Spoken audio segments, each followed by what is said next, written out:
Popeyes Challenge Cup, powered by Popeyes, Lasco, ConX, Best Dressed Chicken, Red Stripe, Mackay Security.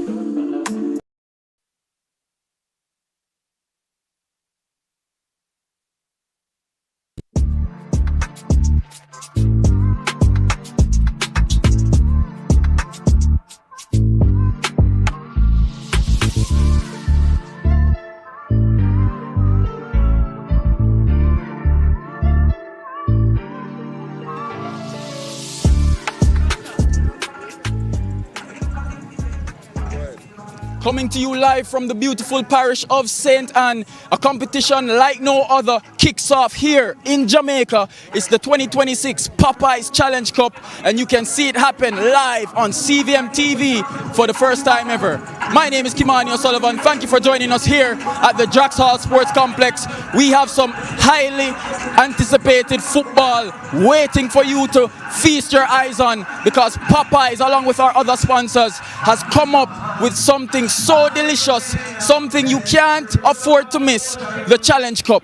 We are here, we're about to see two teams kick off for the first time ever in this competition. Duncan's United, they take on the team from over there in St. Mary. They are Gray's Inn, you can hear them in the background, and we have a lot in store for you here today. And I'm going to toss you up right up to our commentary team of Jordan Fort and Dwight Jeremiah, who's standing by to take you through the proceedings. So we don't know if they thing that. So they work at the same time. He says he comes from the same background. All right, so welcome, of course, to the Drax Hall Sports Complex. Ladies and gentlemen, this is the first televised game in the brand new Popeyes Challenge Cup competition. It's a straight knockout competition, and we are in the play-in phase. So we're looking forward to some exciting action today.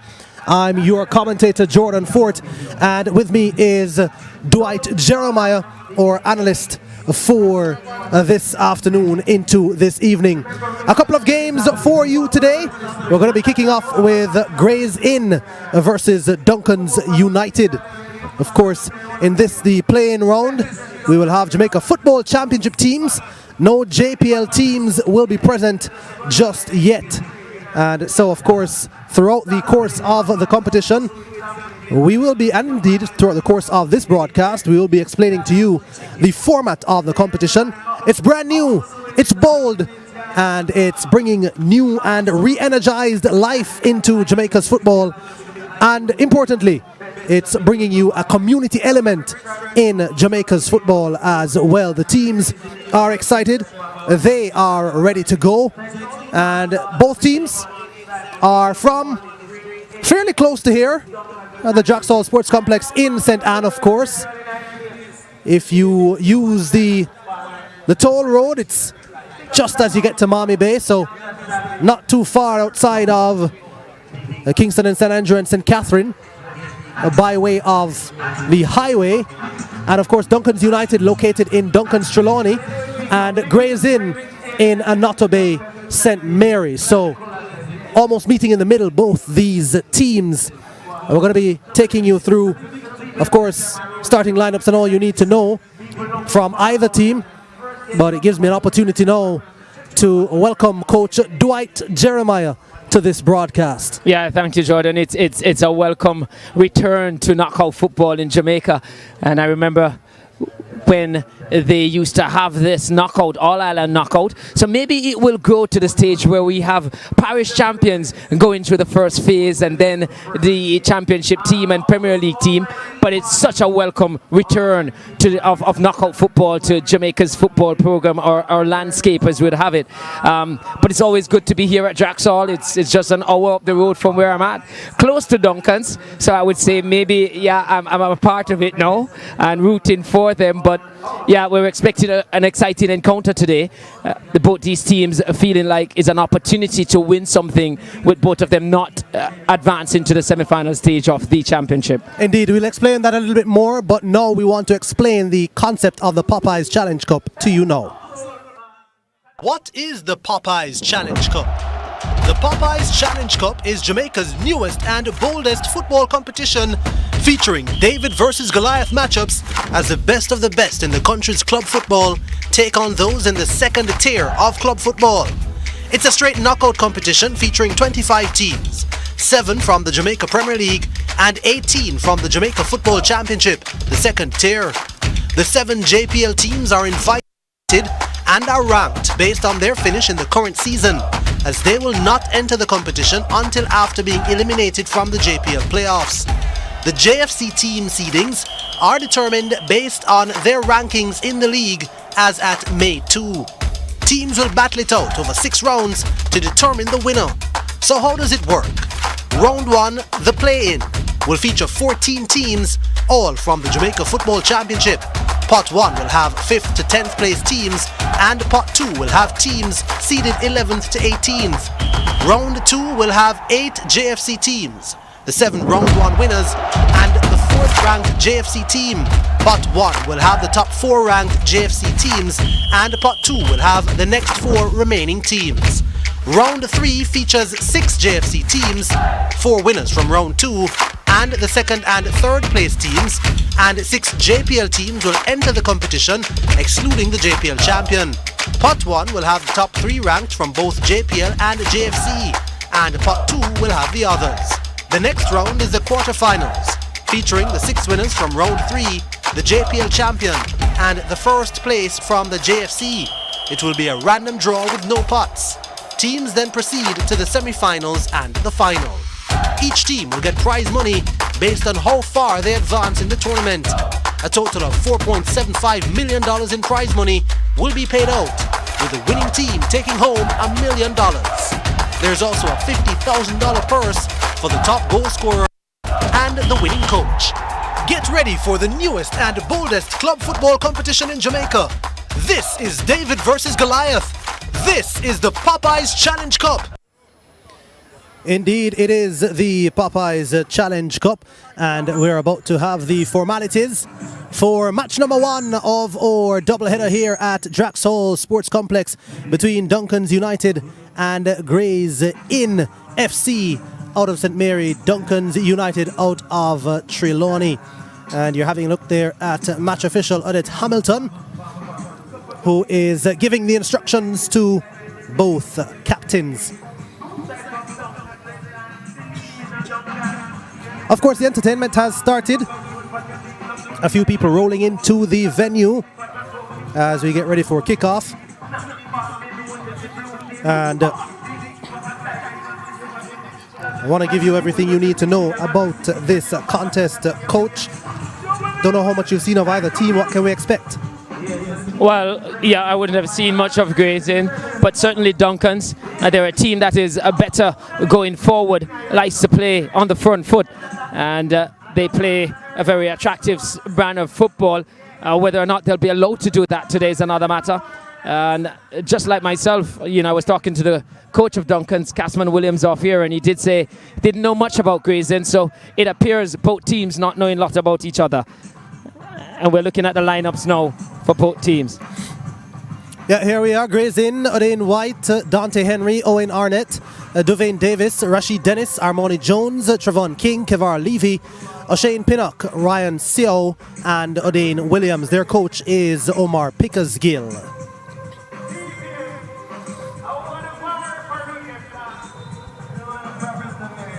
This is Duncan United's lineup. David Swaby, Maurice Williams, McCoy Barrett, O'Shane Plummer, Akeem Davis, Antonio Roberts, Shaquille Thompson, Kevin Leng, Gerald Underhill, O'Shane Harris, and Devontae Hodges. And they are coached by Casman Williams. We're just a few minutes now from kickoff. Just a couple of minutes, in fact. Kickoff slated for 4:30.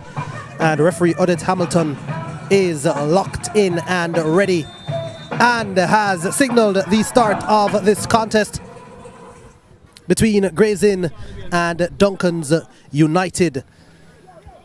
So, of course, this is win or go home. This is a straight knockout. This is the Popeyes Challenge Cup.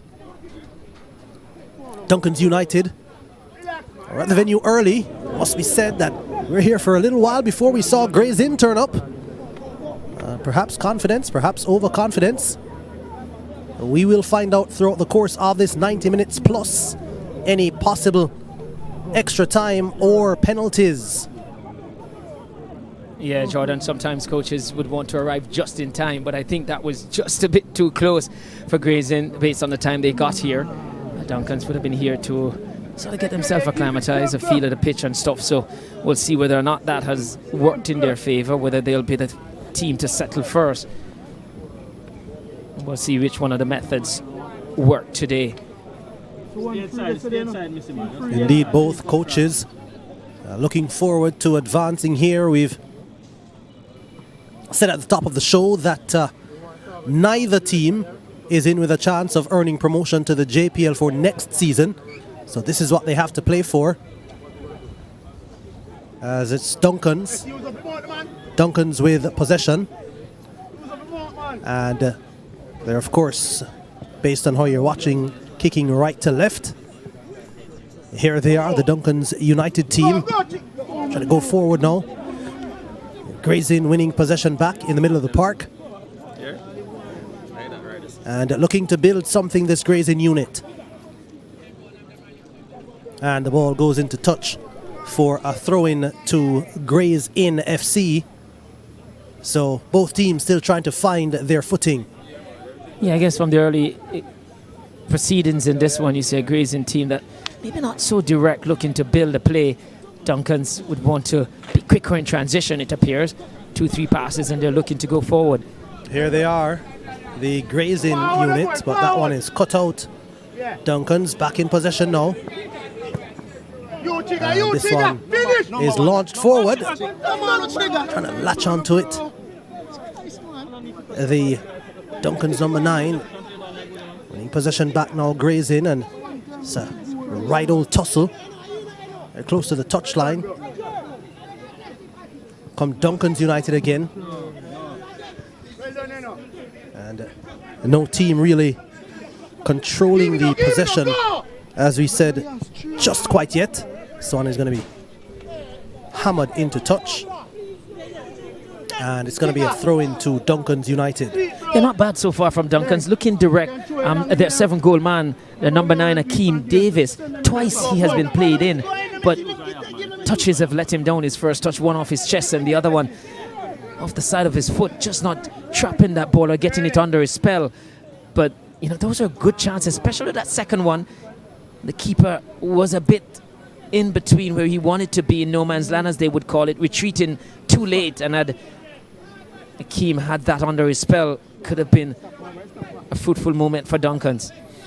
And here come Gray's Inn now, trying to launch something forward. It's cut out. Duncan's back in possession. You mentioned they're appealing there for a handball, but none given. Referee Hamilton not interested. Of course, referee Hamilton, a FIFA referee, very experienced, has officiated at the highest level, not just in this country, but all over the world. Yeah. So 1 or 2 high boots there. Yeah, and he's got a lot of touch of it. Devontae Hodges, coming from Clarendon College, would have won schoolboy football, prolific in his time in terms of winning things for Clarendon. Came to Duncan's from Harbour View by way of via Dumbleholden. I think they were the owners of him, but he was at Harbour View at the time. So on loan here at Duncan's. Yeah, of course, a well-known name, Hodges, in Jamaican football annals. Of course, his father, Devon Hodges, prolific in his day. Would have been closer to goal, he would. Exactly. Devontae a little bit further away from goal to carry on that legacy. Here come Duncan's United swinging this one in. Comfortably claimed by the Gray's Inn shot stopper.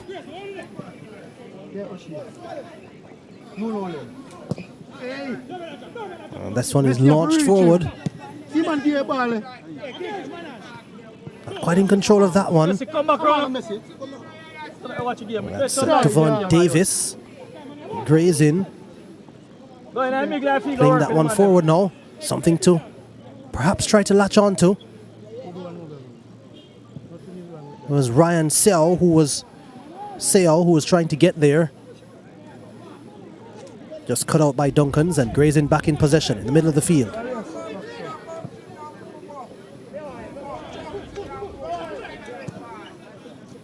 Messi, you.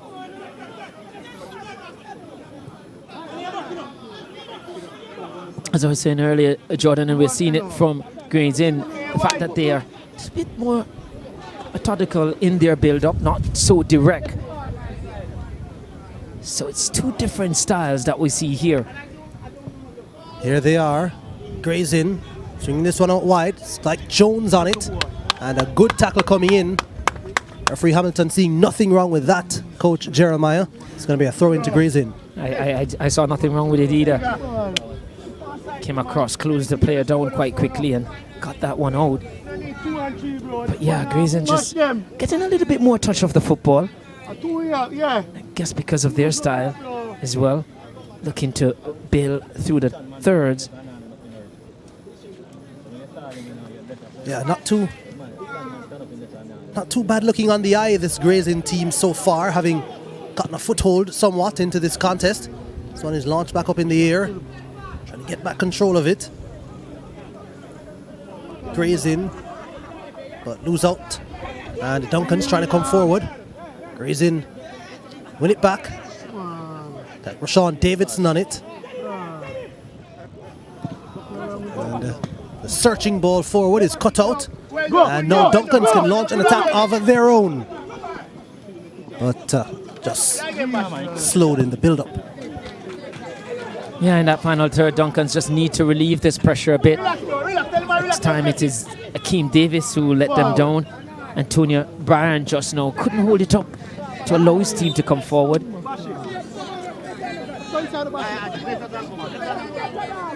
Yeah, and their two front men, the number 10 and the number 9, just have to give the team a little bit more respite in terms of relieving the pressure. Have to, once they hit them, because Duncan seemed to be that team that wants to hit the front players pretty early, who at times were back to goal, would have to hold it up enough to give the midfielders time to join.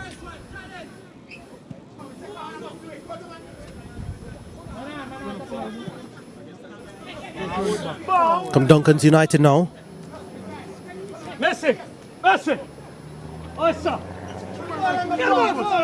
This one, just a bit of ball bouncing around, both teams trying to get control. Grazing eventually take control and earn a foul, and we're going to see the first card of this contest.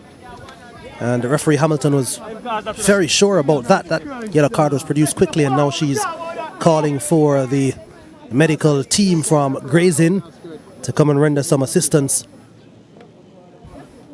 That yellow card shown to Duncan's number 14, Kevin Leng. Had a clean challenge earlier.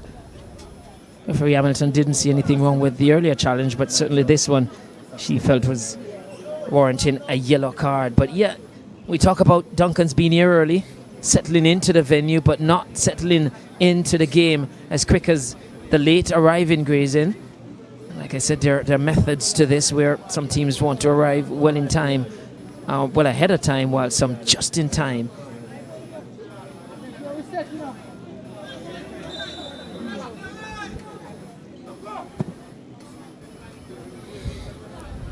Launched to the left flank, but couldn't keep it in there, and it's going to be a throw into Duncan's United once again. So, in the 10th minute, both teams, as you can still say, still searching for some sort of authority in this contest. Grazing having a few neat passing sequences, but nothing to worry either goalkeeper just yet. Yeah, you're right with that, Jordan. A lot of the ball they've seen more of the ball than Duncan's, but in truth, nothing in the final third for Grazing. Duncan's, nothing much too, but just that one ball that was played into Akeem Davis that he missed control, that was a good chance for them. Another infringement spotted there by referee Hamilton. It's going to be a Duncan's free kick. So look at the Duncan's bench as this one is launched forward, and Gerald Underhill trying to get onto it, and he is going to get around the grazing defender momentarily, but winning it back now. Grazing going to launch one forward, but there is nobody in the same area code as that particular delivery. Ball turned back over to Duncan's. This is Leng, the man who's been booked, playing it forward to Underhill, and he finds Oisin Harris. So Harris back to Leng. Leng plays it forward, and the number 9 there, Akeem Davis, just trying to pick out the run of Underhill on the left flank, but there was too much sauce on that pass. Yeah, that was one of the best sequence for Duncan's. Number of touches, just passing it around and playing it through Grazing. Grazing, yeah, that final pass just needed a bit more accuracy. But they will be encouraged by that. Not the easiest of surface to play on, Jordan, I have to say. I walked the pitch, and yeah, never easy here at Drax Hall, especially after there has been some rain. And so we see some activity there in the box. Duncan's was interested for a second, but now Grazing trying to launch a quick counter attack. Cut out, and Duncan's come the other way now. There's an opportunity. Akeem Davis, the number 9, pulling wide, playing one across the box, and that one is cleared with conviction. More than conviction, that one took wings. It's out of the ground. But Duncan's just beginning to have some sustained possession, turning it into pressure. I think we're seeing the first corner kick of the game. Yes, indeed. An opportunity here for Duncan's to produce something. This one is going to be a fairly disappointing ball, I think, across, and came up to the top of the box, and that strike was never going to be on target. Yeah, Oisin Harris, not known for his goal scoring powers, more that man that allows Duncan's to play. He's their CDM, central defensive midfielder, who sort of shields that back line, break up and distribute. He's the brother of one Tajay Cooper that I worked with at William Nib, that is now playing his trade at Montego Bay United, a defender playing a little bit further back, but was a part of very sturdy defensive William Nib team I had a few years ago. But Harris, past student of Cedric Titus, and now doing his stuff at Duncan's. Was at Falmouth United, came over to Duncan's. Yeah, the couple of Trelawney-based teams in this Popeyes Challenge Cup. As we see Duncan's try to launch something forward again.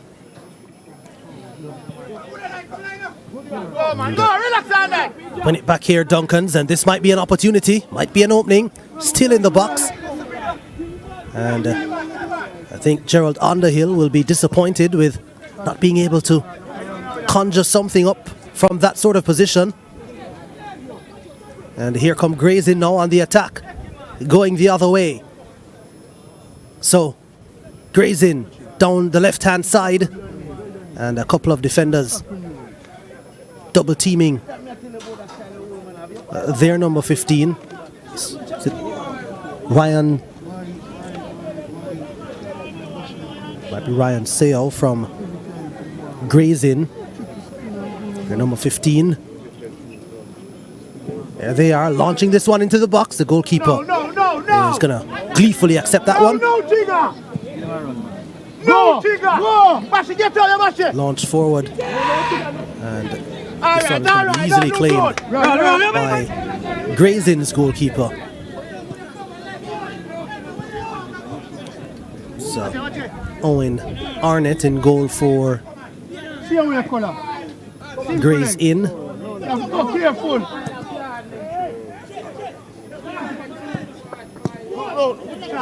Keem Davis, not sure he was trying to pick out there. There were no runners ahead of him. His strike partner Robertswood on the far side, but that was never going to get to him. And a few bad touches and a few bad passes from Davis so far in this one. He's really had his foot in at all. On the hill. Sorry. Trying to find him back was Devontae Hodges just now. Unable to pick out the run of on the hill on the left-hand side. Another play for Duncan's United has come down this left-hand side. Look to move forward down the left flank, Duncan's United. There's a look at Hodges, who tried to pick that pass earlier. Leng hurls this one in. Akeem Davis pulling out here to the left-hand side, and the cross is disappointing, and it goes into touch for a goal kick to graze in. Yeah, but Duncan's United now settling a bit. We've seen the last 5 or 7 minutes or so, they have been on the ball more than they did in the opening 10 minutes or so. And as you said, rightfully said, Jordan, they're getting some joy down the left side. Leng, who is playing the right back position, naturally was an attacking wide player. Underhill started out as a striker, so I guess you can see why they would look to this side of the pitch for their advances going forward. You see this break for a treatment of a player. Graysen's coach just using the opportunity to get some information, some tactical thing in. So too Casman Williams for Duncan's United. He was the one who moved Underhill from a striker to an attacking midfielder, a wide midfielder. Yeah, and of course this competition kicked off yesterday. No televised games yesterday though, but 3 matches. Med Forest FC advancing to round 2, courtesy of a 2-1 win over Progressive FC.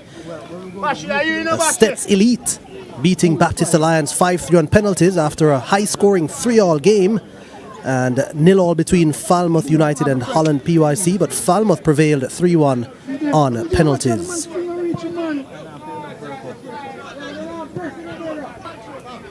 Grayson back in possession. I understand that Reno advanced as well. Reno also advanced, and Best United forfeited that game. That would mean a 3-0 victory, automatic 3-0 walkover victory for Reno, and a progression to round 2.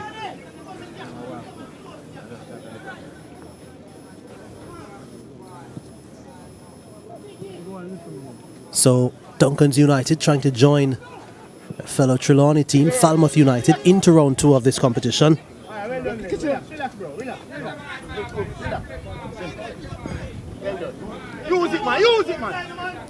And here they come through Leng, Duncan's United.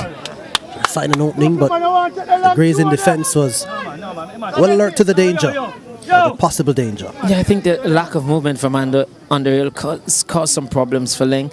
Didn't have to move to get it, but that movement would have taken one of those defenders away.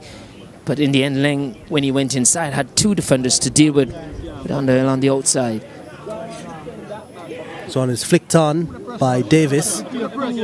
Easily dealt with though. No turn tackler. Grazing through Jones, trying to come forward, and he's bundled over. It's an easy call for referee Hamilton. It's a free kick to Grayson. This one is launched forward early.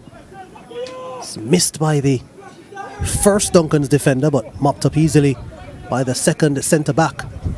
Duncan's back in possession now. A rare foray down the right hand side for Duncan's United, and this might yield an opportunity. Ball pulled back across the face, and a shot coming in. An acrobatic effort in the end on the volley. Looks like Devontae Hodges, who tried to hit that one while falling down. It's off target, but a shot on goal nonetheless for Duncan's United. Yeah, one of their better attacking play as well. Lovely attacking play. It was a Shane Plummer who had switched sides. He started on this side, switched side, and really good attacking move, and almost picked out Roberts. Yeah, you see Roberts, the number 10, an interception from the defender, vital, and then Hodges off balance trying to engineer a shot on target. Didn't achieve that.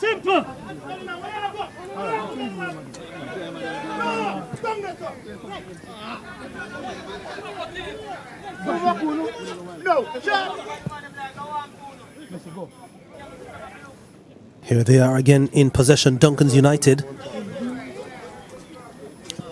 Twisting and turning, but not yielding anything yet. Here's on the hill.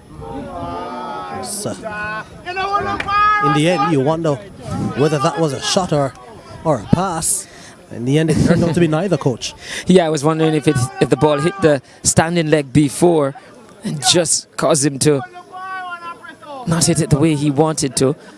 But yeah, when you have a shot going for a throw-in, that tells a lot about it. Yeah, not so pleasing. The technical team on the grazing bench. It started out and settled quicker than Duncan's, but for sure the last, say, 11 or so minutes, it has Duncan's pretty much monopolizing possession. Indeed they have, and here they are again, Duncan's United through Leng on the hill again on this left-hand side, and a crunching tackle comes in. It's applauded. It's their number 9, Rashid Dennis. Grazing's number 9, Rashid Dennis. And winning the throw for his team. And now he's tackled to the ground. Dennis taken down, so he wins a free kick for his team. Much to the delight of the few Grays Inn supporters who've gathered in the stands behind us. In the 23rd minute now, this is Grays Inn versus Duncan's United in the Popeyes Challenge Cup. There's a look at the free kick again. That was an easy call for referee Odette Hamilton. This one launched forward. And that one is going to be a wasted delivery and a goal kick to Duncan's United. Yeah, so I think Grays Inn will be disappointed with what little they've produced, having gone forward on a couple of occasions. Duncan's trying to come back at them. Ball bobbling about. There's a Duncan's player who's lying on the ground. Yeah, I think that's Akeem Davis, their leading goal scorer in the championship. I think he's with 7 goals.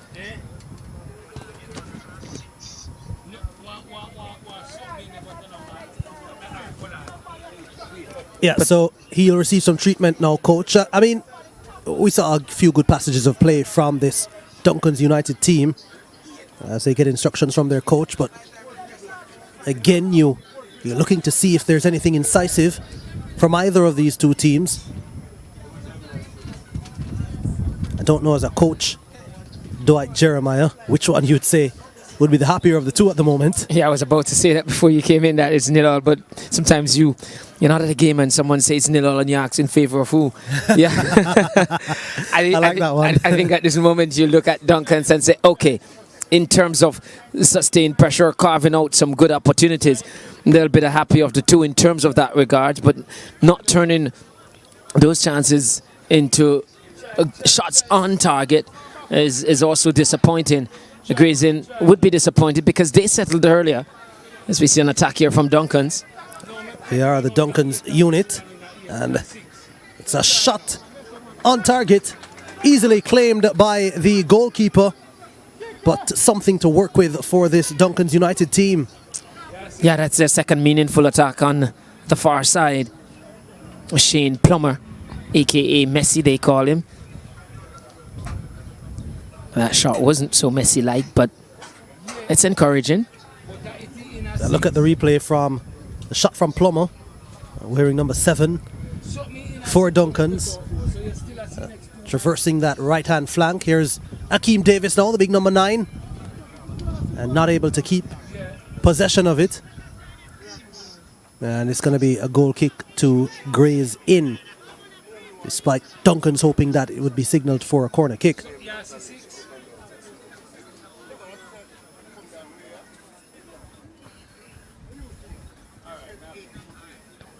So early stages, of course, and indeed early stages of televised action in this, the first ever Popeyes Challenge Cup.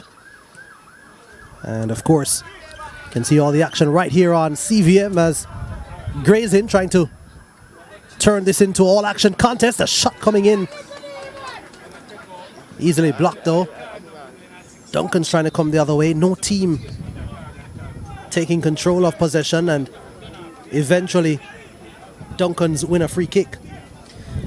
Yeah, that shot had some intent on it. I felt for a moment there it was on target. Blocked by the defender. One of the rare moments in this contest where a little bit of the alarm bells were ringing for Duncan's. This game not played at a ferocious pace. And Under himself even playing slower than the pace of the game. Did get a chance earlier to drive into the box, but maybe a lack of confidence or just being away from in front of the goal for too long.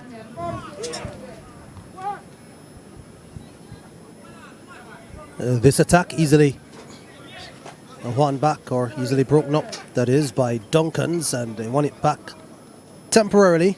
Turned over possession to Gray's in, who will now have a throw on this near side. Henry leaving that throw instead for Trevon King, their number 7. Collision there. It was Hodges who was bundled over. Here's King again on it. Tackle coming in from Hodges. He easily skips by that. And now that particular tackle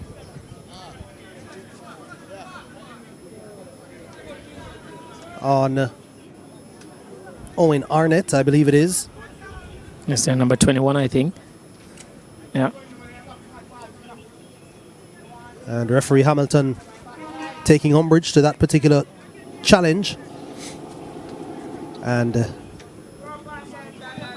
rewarding Gray's in with a free kick.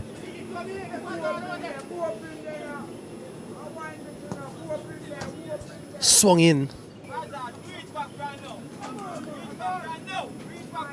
by Arnett, who was taken down, but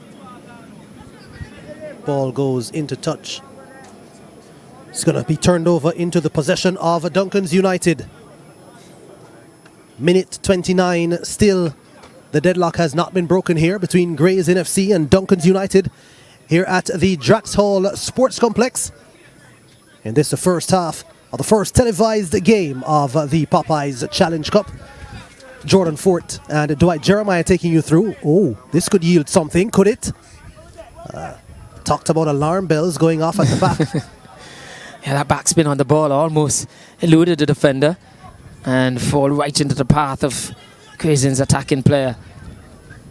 Here they come now, Duncan's. Davis trying to hold this one up.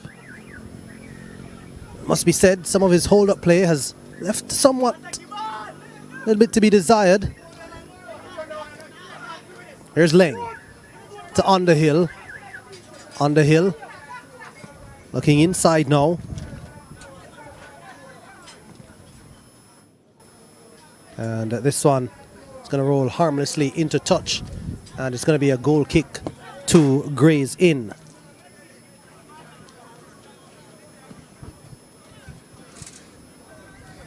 Yeah, for the few fans here, nothing much for them to shout about. You know, apart from that, about 10 minutes where Duncan's pretty much had some sustained pressure. It's back to where we started in this contest, where both teams just sharing the ball a bit too much. I'm pretty sure for the liking of the technical team of both setups.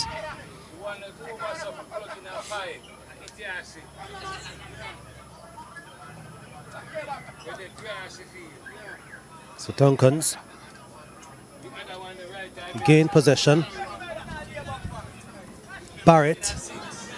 Yeah, Leng would be disappointed. Leng was right there 5 yards from him saying, just give it to me. And then just look at that whacking away.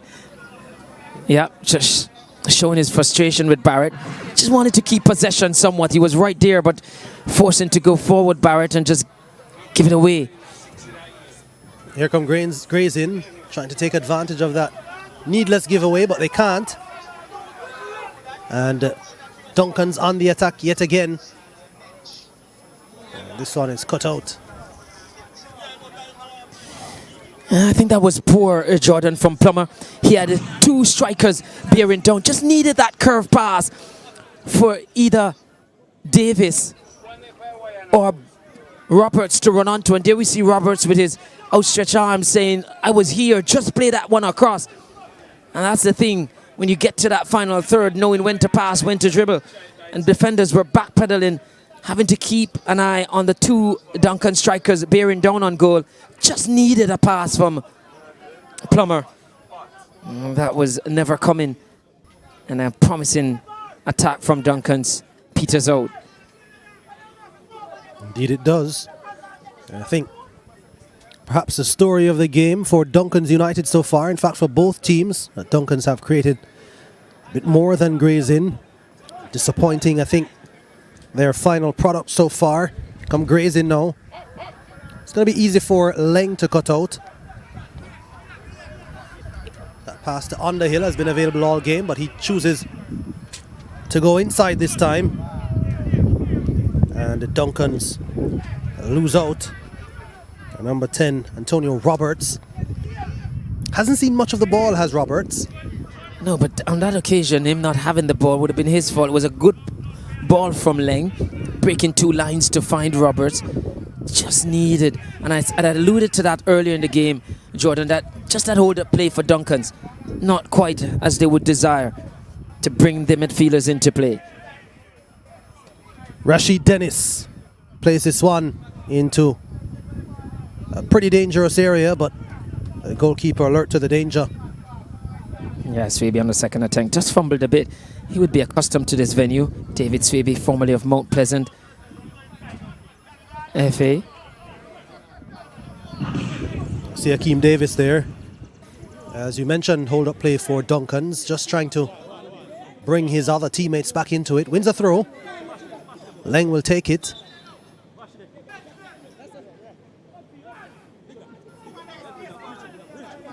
Amidst a myriad of instructions being shouted from the touchline. I think that particular cross just needed some height, didn't have it. Dennis tries to turn, but he's crowded out by a couple of defenders. Duncans get it back. Leng holds on to it, passes it to Underhill. That's a good run. It's a good opportunity now being created for Duncans, and a cross comes in. A shot of fresh air, and another shot is going to come in. But it's going to miss the target. Yeah, that one who came in from Hodges, not really replicating some of the stuff his father would have taught him and would have executed on the park. I'm not quite sure if he had chosen the right technique there. Just hitting across it, one maybe just hitting straight through the line of that one to the far side would have probably been a better option. In the end, he was almost outside that far post, and so the technique that he chose just took it further outside that far post. So not quite the proper technique chosen on that occasion by Hodges. And there's a break in play here as the goalkeeper for Grayson will require some treatment. But coach's technical team will certainly use this opportunity to get some instructions across. It's about 10 minutes or so left in this first half. A lot of time for either of these two teams to get the go-ahead goal or open the scoring.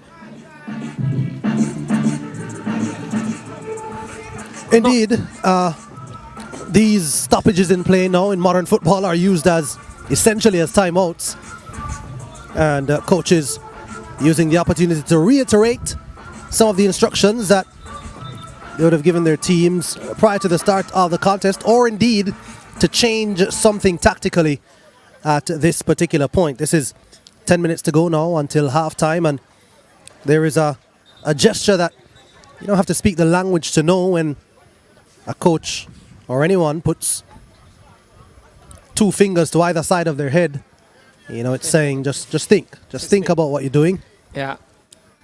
I think that's the instruction from both coaches, particularly the Grazing coach. They've been more so under the attack from Duncan's throughout this first half. And you get the feeling too, these two teams would have been seeing each other for the first time. Somewhat never played against each other. They were in different groups. So you feel it's going to be a lot of in-game changes that it's going to give you the ascendancy, not necessarily the plan or the tactics you come into the game with. So, yeah, it's which of these two coaches can bring this, get the proper assessment right, and then to impart that to his players, and then the execution from his players. Lovely turn there from Plummer. So Plummer trying to create some opportunities from this right-hand side, driving forward. But a good tackle comes in. And a particular tackle coming in from a Dane, or in fact a Shane Pinnock. You know, that's one of the things I say, Jordan, about Plummer. I've seen him a few times. I'll get back to that. As Gray's in, try to create an opportunity. Yes, coach. Yeah, I've seen him a few times, and he's just a bit one-dimensional, that he will try the same thing over and over, and the result remains the same. Just needs to mix it up somewhat. You know, good ability to carry the ball, but just needs to know when it's time to release, and sometimes just to keep the defenders guessing with a quick pass here or there. Speaking of a quick pass, it's like Hodges was trying to launch it forward, but easily read. Gray's in back in possession. That was not a smart pass. It was aimed at Dante Henry, who was standing in an offside position. I'm sure he would have known that. Allowed it to go by. Duncan's back in possession now. Left for Davis. Davis just touching this one back for Devontae Hodges, who's going to find Leng on this left side. Leng looking to swing one in. Beats one defender, but doesn't beat the second one. Needed a little more height on that one from Leng. But it's a throw-in to Duncan's United here in this, the 38th minute. Davis back to Leng. Leng is going to try to swing another one in, and that's into a better area. Falls to a Duncan's United player, shot on goal, and saved by the Grazing goalkeeper. So perhaps the best opportunity of the game for Duncan's United. And a shot taken by Antonio Roberts, but straight at the goalkeeper. Here's another look at it. Yeah, lovely from Roberts. I think, yeah, just crowded out, but just that little shift gave him that extra yard of space, and you can't blame him too much. Maybe we'll try and cut it across goal if you were being extra critical, but just that little shift out gave him that extra space to have a go and let fly. And that wasn't bad from Duncan's. Leng, his pass is intercepted, but Duncan's will keep possession with a throw here on this near side. With just a little over 5 minutes to go, plus any time added for stoppages in this first half. Another throw one consecutively by Duncan's. So opportunity for them to snatch one just before the halftime interval. Always an opportunity to get a goal when a team lapses in concentration as the break approaches. Duncan's trying to take advantage of that. Here's Leng. Swan is launched forward, and Roberts with a left-footed effort this time. The goalkeeper, though, tracking that all the way, was never worried. Yeah, at one moment he thought he would have just crossed it back post to Plummer, who was calling for that. And not really deciding on that. It was always going to be difficult. It was very acute, the angle that he was trying to pierce the goal. And Duncan's, as we see too, a lot of the ball, Leng has seen it. I think you could argue that he's the player that has seen the ball the most for Duncan's in terms of their build-up play, and one of their better, if not their best player on the park so far. Passes has been good. Spotting the runs have been good. There's a saying that average players don't really see the pass. Good players see them. The very good players see them and can make those passes. He has been good at it so far, Leng. Launch forward, and they might try to catch Duncan's United out now. Gray's in, and not able to make that one count. That was, of course, the Gray's in number 10, Dante Henry. Yeah, just crowded out. Yeah, Maurice Williams was the one who made the error and was quite happy to see that one scuffed out. But Duncan always leave it 3 back. So they always have cover, even if Gray's Inn have just one player let forward. Just don't want to be caught in transition. Speaking of transition, an opportunity again for Gray's Inn. Pass though telegraphed. On the hill, trying to track this one down for Duncan's. And now here comes Akeem Davis, who was never winning that. Easy foul for the referee, Odette Hamilton, to call. Free kick to Gray's Inn FC. Yeah, they have a player down. Just lost his boot. But the problem I'm seeing with Gray's Inn too, further up the park, just a lack of movement from their attacking players. They're a bit static there and not interchanging. Kevar Levy launches it forward for Gray's Inn. Easily defended, but they're still in possession. Arnett.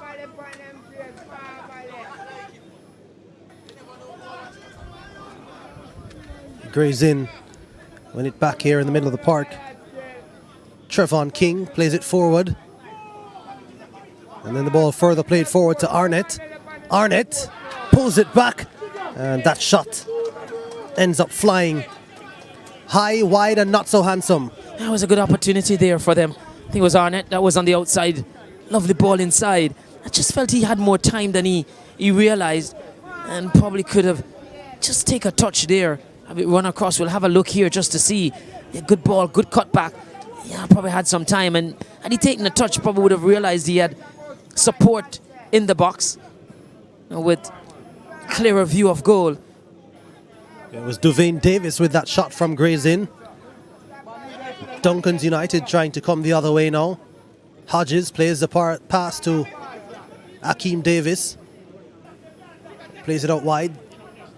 Comes back to collect it, does Davis. Has dropped deeper now. Has Akeem Davis. As Duncan's trying to push forward through Roberts. Roberts on the right-hand side. Cross coming in. 2 waiting at the back post. Headed back across the face of goal. Goalkeeper uncertain. And Devontae Hodges then, in the end, just not able to put the ball back across goal. But what has the referee signaled? In fact, it is going to be a corner kick to Duncan's United. Yeah, I think that's their second corner kick as we have a look at the replay here. That was good strength shown from Roberts. Not a bad ball to the back post. Initially you felt it was dealt with, but goalkeeper just couldn't get his fingers on it in time. And there was a scrambled clearance. Roberts going to be the one to put this one in for Duncan's United, hoping to put it into that corridor of uncertainty. Not a bad delivery, but defended well at the near post. Headed away for a second consecutive corner for Duncan's United. So as we approach half-time, an opportunity here from a set piece to break the deadlock.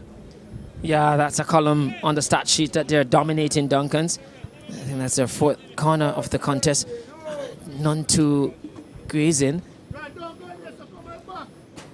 This one, not as great a corner kick as they would have hoped, but the ball played into touch. Duncan's remain in possession. They look to launch this one forward, had a think about it. Again, played out. This time though, the last touch came off a Duncan's player, and it's a Gray's Inn throw. Yeah, Gray's Inn just finding it difficult to come out their own half late in this contest, first half of this contest. Duncan's would want to get some reward for this sustained pressure. And we're going to see how many minutes are added on to this one. Fourth official indicates 2 minutes to be added on at the end of this first half. So Duncan still have some time where they could pierce the defense here of Gray's Inn. Yeah, and I think they'll tell you that it's not more than they deserve, Duncan's United, if they're able to nick a 1-0 lead going into the halftime break. Leng Kevin Lang is going to try to put this on in the mixer, give someone something to go up and nod home. See what they conjure up. Duncan's United. Lang serves this one up, and disappointing in the end. Yeah, just too much on it. That in swinging from Lang off his left peg. Just needed to give the players committed a chance. Duncan's all of about 8 players were committed there.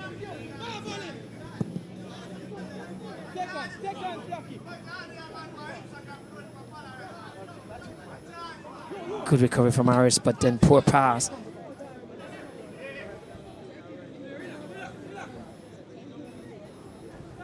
So throw in to Graze in on this near side. It's well controlled. And the ball played forward to Dennis. Dennis plays one across the face of goal. Well claimed by the Duncan's United shot stopper. Yeah, that was a lovely reverse pass. From I think it was Henry, Dante Henry. Yes, it was. Lovely pass. And now Duncan's tried to come the other way. Broken up though, Akeem Davis loses possession. So a strong player is Davis. And that one is whistled for a foul in favour of Duncan's United. And referee Odette Hamilton has once again gone to the book. She's shown a yellow card to Shane Pinnock of Gray's Inn for that particular challenge on Akeem Davis. So Pinnock goes into the book. That was poor from Pinnock. Really needless free kick to concede there. Just needed to get goal side, having lost possession. I mean, when you look at it, Davis was facing the goal line, not really going towards the 18-yard box, and just give Duncan's the opportunity here to have a controlled attack here. Put it into the box. Duncan's United headed towards goal. And a really good save there. And the goalkeeper is under attack yet again. This hasn't been cleared yet. And now Gray's Inn get it away. And referee Odette Hamilton has seen enough of this first 45 minutes plus. It's going to be 0-0 between Gray's Inn FC and Duncan's United at the end of the first half of this, the first televised game of the Popeyes Challenge Cup. Dwight Jeremiah, we're going to have a quick assessment from you, and then we're going to go to a break and then come back with some highlights and statistics. Well, it was Gray's Inn who settled the quicker of the two teams, but once Duncan's got into their stride, they pretty much grew into the game, and as we saw at the end, a sustained pressure from them. They pretty much dominated the game, and it comes on to attacking play. And just at the last minute there, O'Shane Harris, a really good header, but it was very good goalkeeping. And that was headed to the top corner, but give the goalkeeper credit. Really shuffled across and picked that one out. Indeed, so it is 0-0 between Gray's Inn FC and Duncan's United. First half action completed here at the Drax Hall Sports Complex. Jordan Fort and Coach Dwight Jeremiah taking you through. We're going to take a quick break. When we come back, we'll have first half stats and highlights.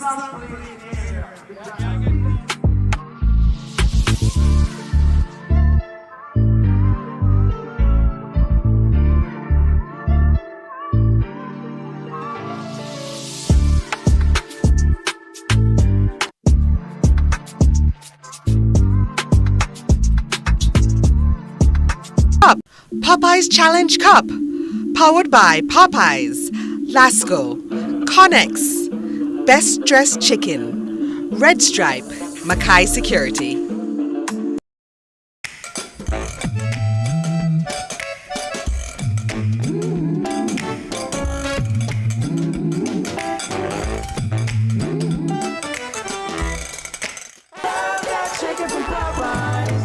Lasco food food drink is everything you need to support your family's nutrition.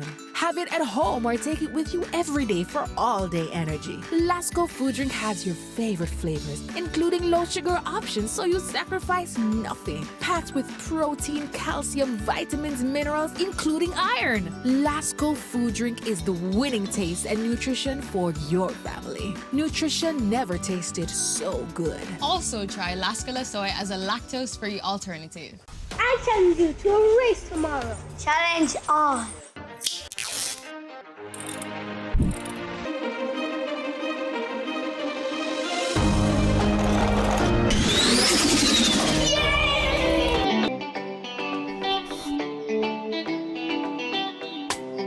Here at ConX, we reward innovation, resilience, and creativity. These are the core values of ConX. ConX, Caribbean engineers at work.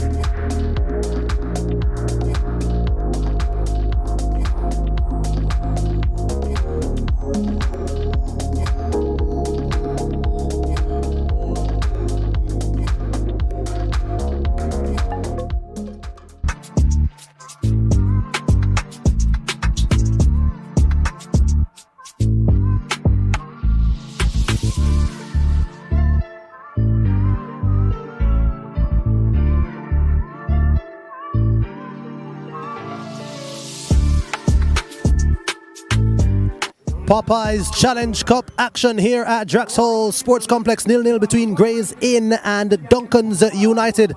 After first half action, we are going to take you through the highlights of that first half.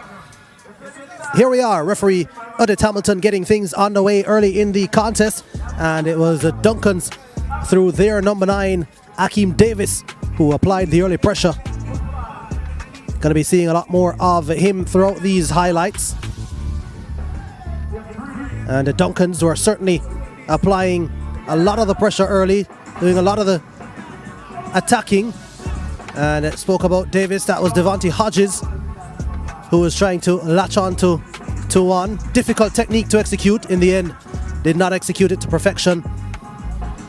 And we did see some forays down the right-hand side from Duncan's United through a Shane Plummer, their number 7.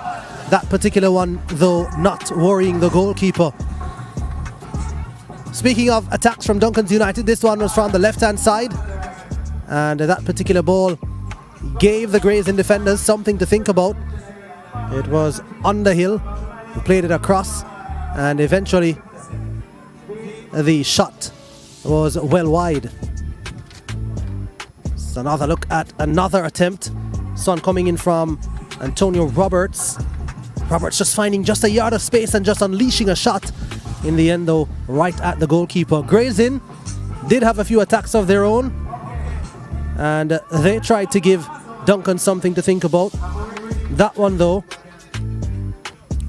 tame in the end. And then this one was a defensive mistake, which could have ended up a bit embarrassing for them. And right at the end of the first half, those two ferocious shots coming in. The second one from an acute angle, never heading towards goal. And then this one from a corner kick, the goalkeeper being asked to pull off a save. And a good save indeed, being pulled off in the end. A good double save, in fact. Here are the statistics from the first half. Duncan's doing all the attacking. 9 shots, 3 on target. There have been 6 fouls each and a yellow card to either team. Nobody's been sent off yet. 3 corner kicks to Duncan's, 1 to Gray's Inn, and Duncan's with the lion's share of possession, holding 57% of the ball. Ready? Kimani O'Sullivan is roaming around the Drax Hall Sports Complex. Let's check in with him, see what he's got for us. Thank you, Jordan. Popeyes Challenge Cup 2026. It's football without fans. To my left, I have 3 fans actually, of the Clans Football Club. They have traveled all the way here to St. Ann to support their team. Of course, future players. Start with Tell first. They're a very supporter. I am. Speak to me about the team, because that's an important story I wanted to share with those at home.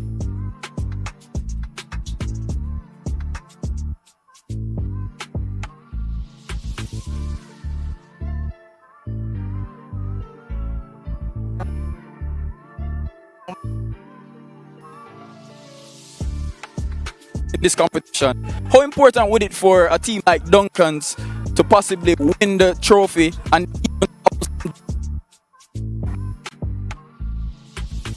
For the community, for the guys, involved in something of substance. Could be,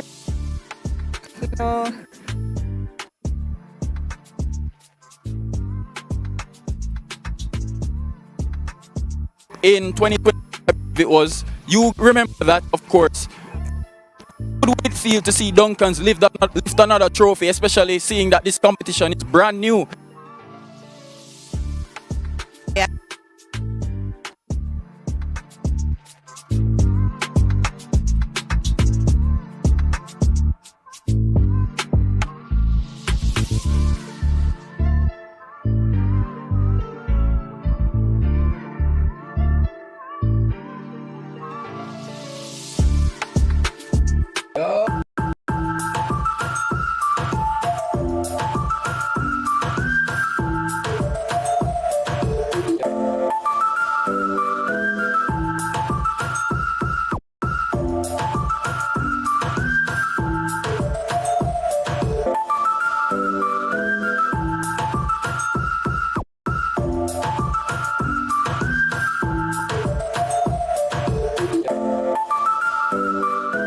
What is love? Love is when my uncle gave me the money to help start my shop.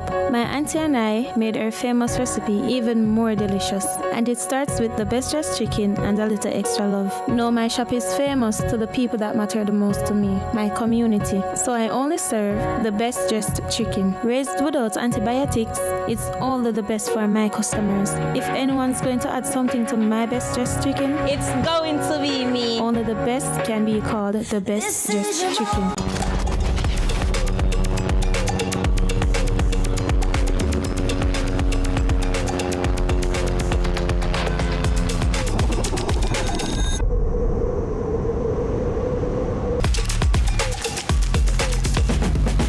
Link.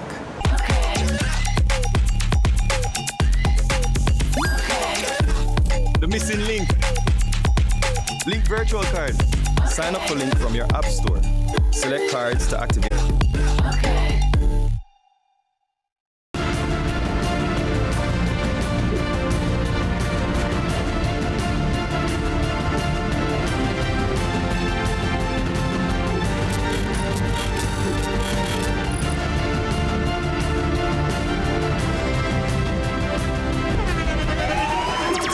The internationally acclaimed On Stage with Winford Williams. At a new time, Saturdays at 8 p.m.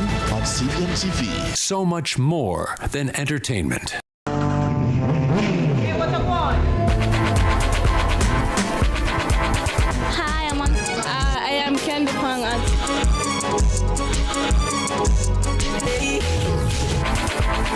What a guan? What a guan? That a guan, pa. What a guan? What a guan? What a guan? Mondays, Wednesdays, and Fridays at 8 a.m., 1:30 p.m., and 10 p.m. on CVM TV. That's a guan, pa. What a guan? 25 teams, one dream. The first ever Popeyes Challenge Cup competition, this David versus Goliath tournament. The Popeyes Challenge Cup, Wednesday, May 13 at Drax Hall Sports Complex. Gray's Inn versus Duncan United at 4:30 p.m., followed by Limehall versus Wi-Fi United at 7:45 p.m. It's the Popeyes Challenge Cup, Wednesday, May 13 at Drax Hall Sports Complex, live on CVM.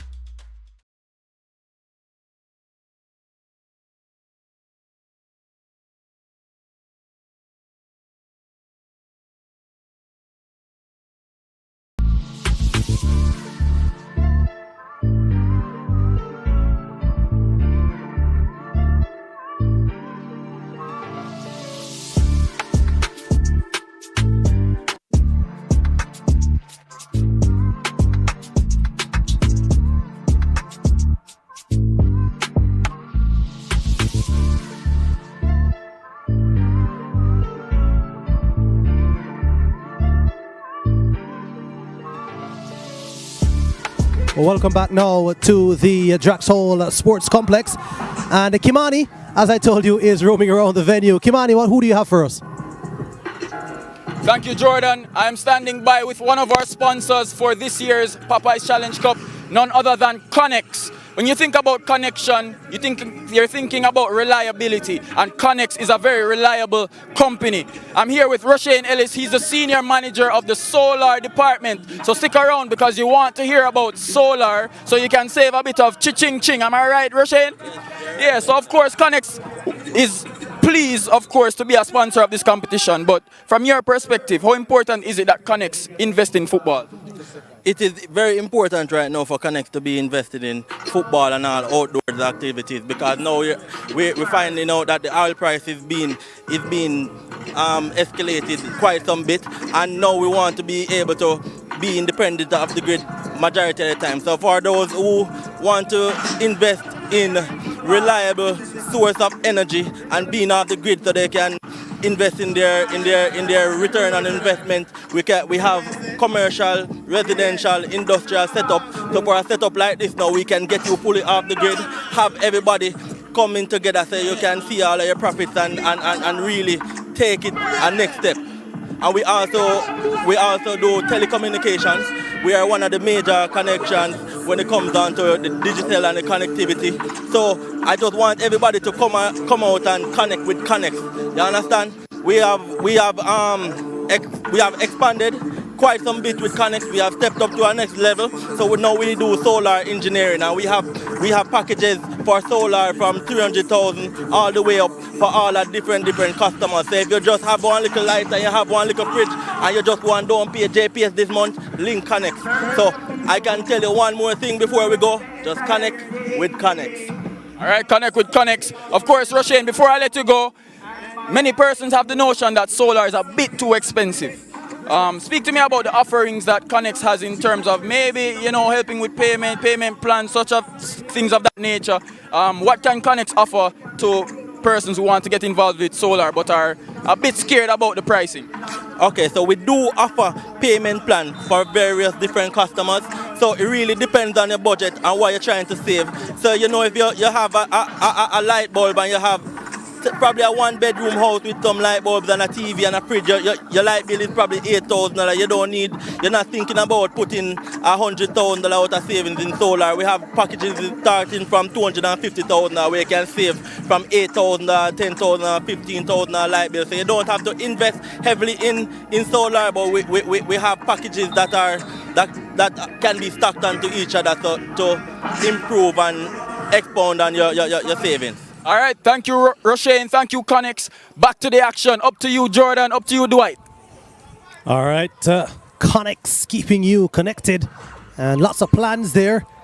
Duncan's United and Gray's Inn. Both coaches are hoping their teams will be connected in this second half. It's the Popeyes Challenge Cup. It's the 2026 edition, the inaugural staging of this new competition to Jamaica's football calendar. Jordan Fort, Dwight Jeremiah taking you through. It's 0-0 between Duncan's United and Gray's Inn. So Duncan's now going left to right. Gray's Inn in the green and gold top, black shorts. Here come Duncan's United. Gray's Inn intercepting. Possession pack. Gray's Inn to launch something down that side. Not spotting any changes having been made at half-time. And this is Plummer on this right side for Duncan's United. Yeah, you feel Duncan's will want to continue where they left off in that first half. They came pretty close to scoring through the likes of Harris, who just got fouled just now. Their central defensive midfielder. Yeah, it was from a set play. He doesn't hurry forward too much. But on that set play, he got a good header. That was taken out by White in goal for Gray's Inn. But Duncan's pretty much sustained pressure towards the latter part of that first half. Would have ruled the fact that they didn't go in the half ahead. Here they are, Grays in. And this is going to be a shot from distance, but you could see that from a mile away, and then the shot in the end was pretty tame. Yeah, it'd been encouraging for Grays in. They didn't get much of that opportunity in the first half, so to get one so quick in the second would be encouraged here.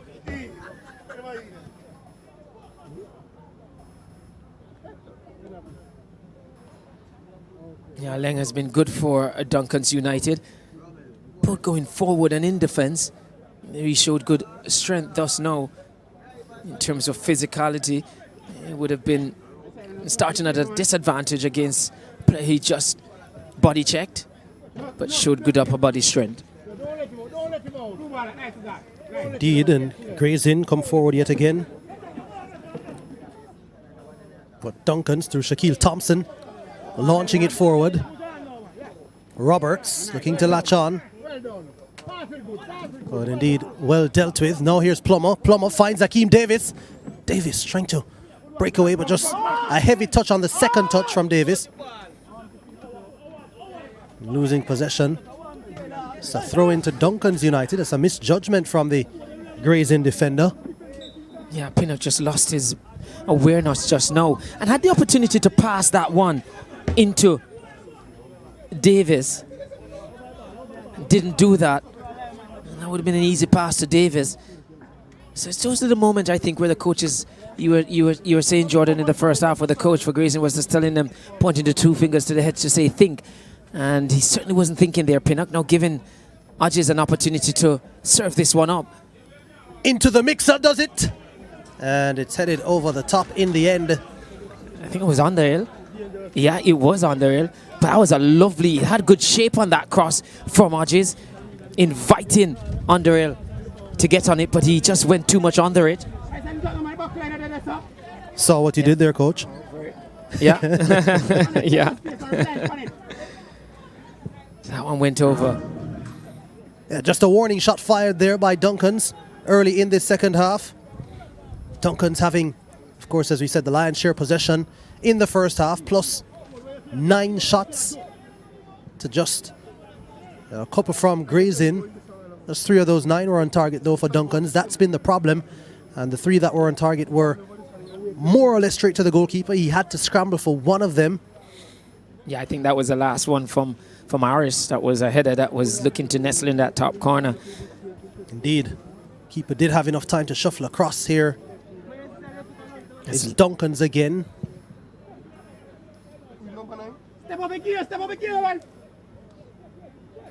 Yeah, there's the added factor here of the setting sun to the far side of our commentary area. That's there's a bit of a glare from it, and there's casting a shadow on some areas of the field. But here come Duncan's, looking to cast a shadow over Grays in. Shot taken by Roberts. Goalkeeper takes that one easily, though Akeem Davis, the number 9, was looking to pounce on anything loose. Yeah, again, Duncan's just a lot better movement from them than what we see from Grays in that final third. That occasion, the end product wasn't quite what they anticipated or desired, but yeah, a lot more fluidity in their attack compared to that of Grays in. And just look at the distance with Grays in here, sitting pretty deep, just having one player press and just looking to engage midway. So pretty much a mid-block they're setting up. Thompson rockets this one forward, taken by Davis. Davis unleashes a left-footed snapshot, trying to catch the keeper unawares, but it goes wide. Yeah, Devane Davis for Grays in. Just feeling like at times just not connected.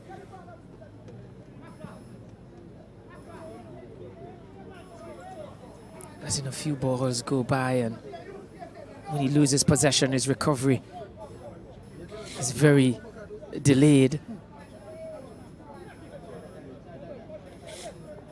White in goal has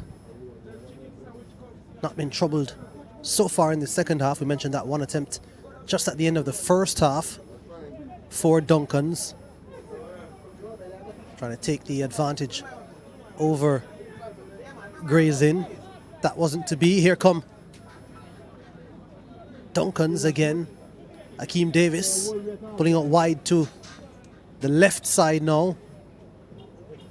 And winning a corner kick for his team. I think this will be corner number 4 for Duncan's United. 5. I think they got 4 in the first half. So this would be 5.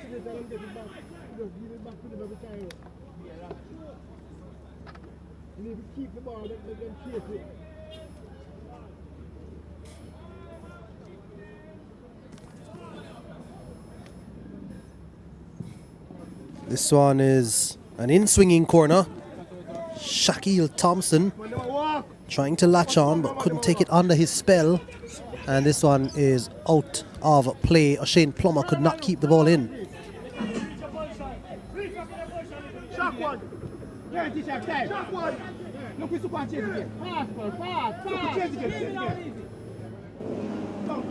Come Grays in. Duvain Davis down this left side. Infringement spotted. Free kick to Duncan's. Yeah, I think that one just bubbled up onto his hand. But just don't feel like when Grays in break they have enough numbers in attack. But could be a situation we're looking at 5 staying back. Just trying to deal with Duncan's pushing as much as 6 players forward. Akeem Davis for Duncan's. Loses it, but it's a throw in to his team.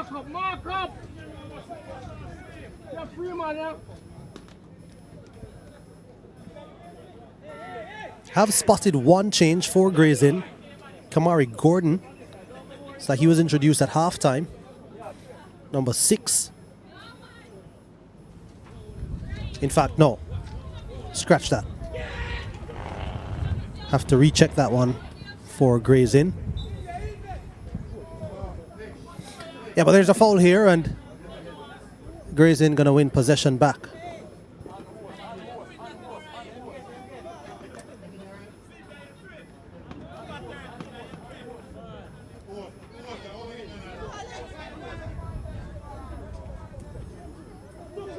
Yeah, the captain seemed to have been out there from the start, you feel. Maybe it's just a change in number in terms of what we have on the match card and what the player went out in.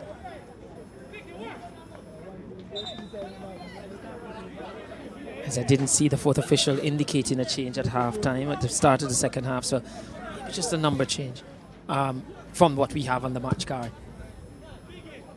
Swan cleared high into the sky. And of course our sponsors here ensuring everyone's taste buds are well aware of what's going on. Best Dress, of course, stirring up the pan chicken, and hopefully Coach Dwight Jeremiah will be able to keep his concentration. Yeah, not with the producer showing those shots. On the right hand side, Grays in, and Duncan's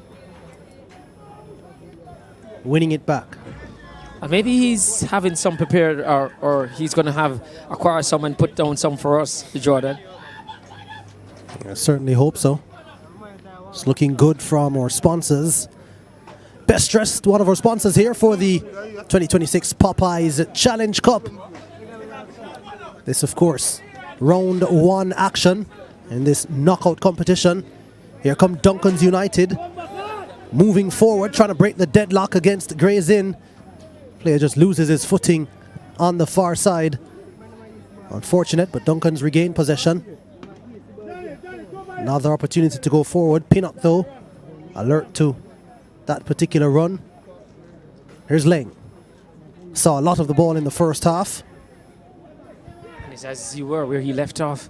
Yeah, he's seen a lot since the start of the second. That's a smooth operator he is. It's too clever there from Hodges, and then just too much on that one from Sui.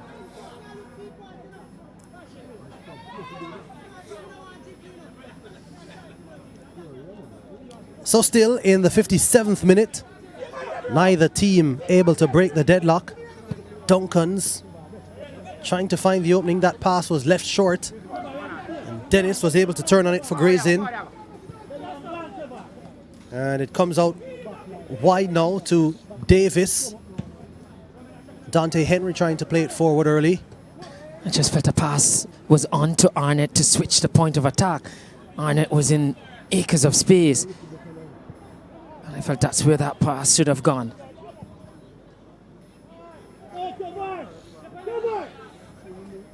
Here come Duncan's now. So I'm going to come over to Underhill. And he's appealing. He thought that should have been a throw-in to Duncan's United. But the referee's assistant saying that it's a throw-in to Gray's Inn. ConX, we mentioned, keeping you connected. And they talked about some of those deals that they had on solar energy. And of course, our title sponsors, Popeyes, always cooking up the signature Louisiana fried chicken. Yeah, I was watching you on the launch there, Jordan, and he spoke about Popeye and the David and Goliath thing. I think it's quite fitting, it's them, because when we was growing up and watching that cartoon with Popeye was much smaller than Brutus for the most part, except for when he gets his nutrition. In this case, maybe the players can get their Popeye's chicken here and get much stronger, the Davids. Indeed, and Duncan's United hoping to grow into that David figure and topple Goliath. Of course, both these teams from the Jamaica Football Championship. The Jamaica Premier League teams don't enter the competition until the third round. Duncan's, certainly though, I'm pretty sure if you ask them, they've been the Goliath in this particular contest. But any of the JFC teams going up against the JPL team that contest is going to be regarded as David versus that Goliath team. And will we see any fairy tale runs, any big surprises pulled off in this competition? That's the point of it all. That's the jeopardy that this throws up. Of course, a straight knockout. You might say, on paper, Team X is better than Team Y. As we take a look at that particular foul, referee Odette Hamilton making that call. That was pretty clear cut. No complaints from either team, or no complaints from Duncan's United, that is. Gray's Inn being awarded the foul. But this competition, of course, especially expected to throw up some surprises. Yeah, and if we go by the placing of these two teams coming into this contest, Duncan's in Zone B in the championship, 4th place on 20 points after 15 games. Gray's Inn, they're down in 7th in their zone on 16 points. So you'd feel that coming into this one, Duncan's slight favourites, and would want to hammer that home in terms of the first half. They certainly were the better team over the entirety of that 45, plus the 2 added on at the end. A little bit more sharing in the second half. Gray's Inn has pretty much been a bit better. Here come Duncan's United. Akeem Davis with a golden opportunity, but good defending, good tracking from Gray's Inn. Duncan's have it again through Leng. Leng lifts this one over. Davis flicks it on, but it's going to be an easy claim for the goalkeeper. Yeah, Davis sometimes is accused of being a bit too selfish, but his head was down there. Needed to fake to go inside and come on the outside because that's where the space was.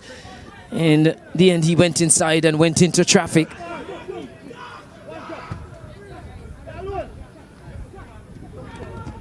Gray's Inn in possession through Ryan Seo. And it's going to be back.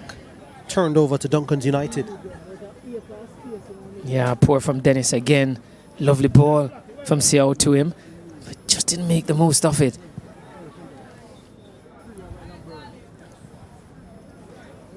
Whistle goes. It's a free kick to Gray's Inn.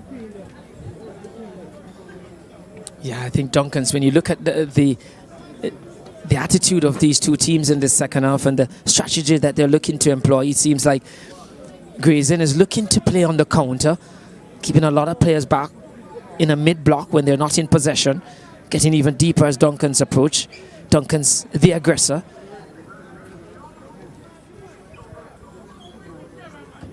come Grays in. The right. And was the cross deflected? Yes, it was. It's going to be a corner kick. Here's one of the fans in the stands enjoying some Popeyes and with their ConX. Just using that to fan themselves and just get rid of some of the heat. Pretty warm afternoon here at Drax Hall.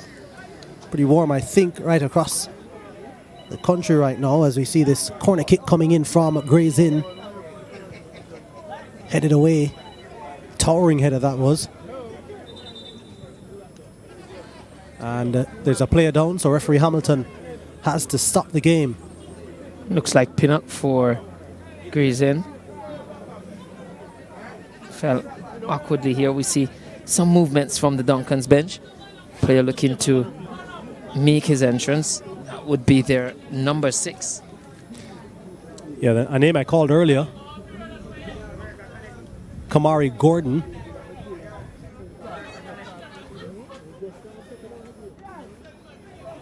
So I didn't have any inside information, Coach Jeremiah, but I mistakenly said he was subbed on at halftime. But now the coach has decided to oblige and not make me look so bad.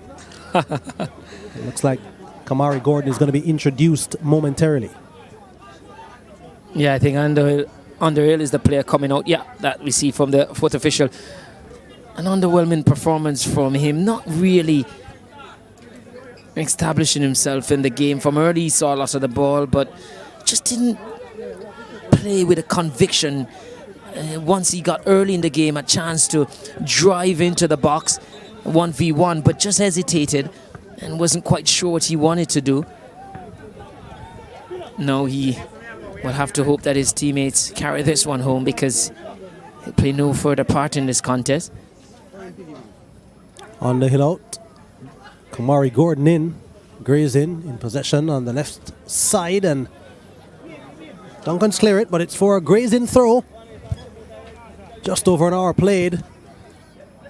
You've seen some action, some goalmouth action for both sides, but yet to see that breakthrough. Both sides still searching.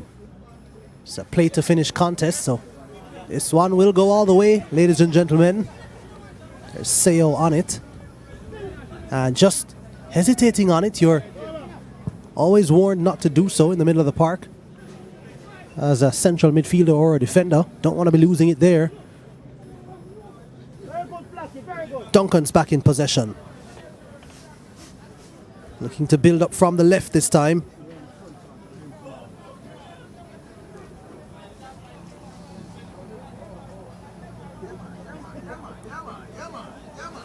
Ball being played all the way back and looking for that switch of play.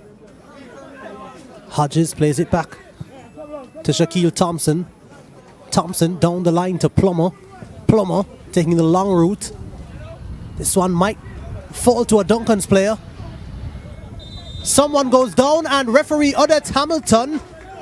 Did she point to the spot? No, it's outside the box. Oh, it's I think. Outside the box. Yeah, she was looking to play the advantage, but realized that the Duncan's player in possession that the ball fell to after the infringement was going wider away from goal, so there was no advantage to be had there. So good refereeing just to call it back central. Duncan's will believe here that is a good opportunity, and it's maybe a touch too close, you feel, for them to get it up and back down, but good release from Plummer early here and just got a hold of the player there. But as you saw, the substitute was going further and further away from goal, and there was no advantage to be had there. It was Dante Henry who effected that tackle on Devontae Hodges and was penalised for that. Just trying to nick it, the ball as it was rolled in the direction of Hodges and just clipping him. Was always second best to get to it. Yeah. And British Hodges is going to fancy himself from here and pick himself up and look to have a go. Substitution came in for Limehall in the meantime. Gray's in the meantime. They're number 6. The captain is out. I would have passed on that captain's armband. Their number 12 players in.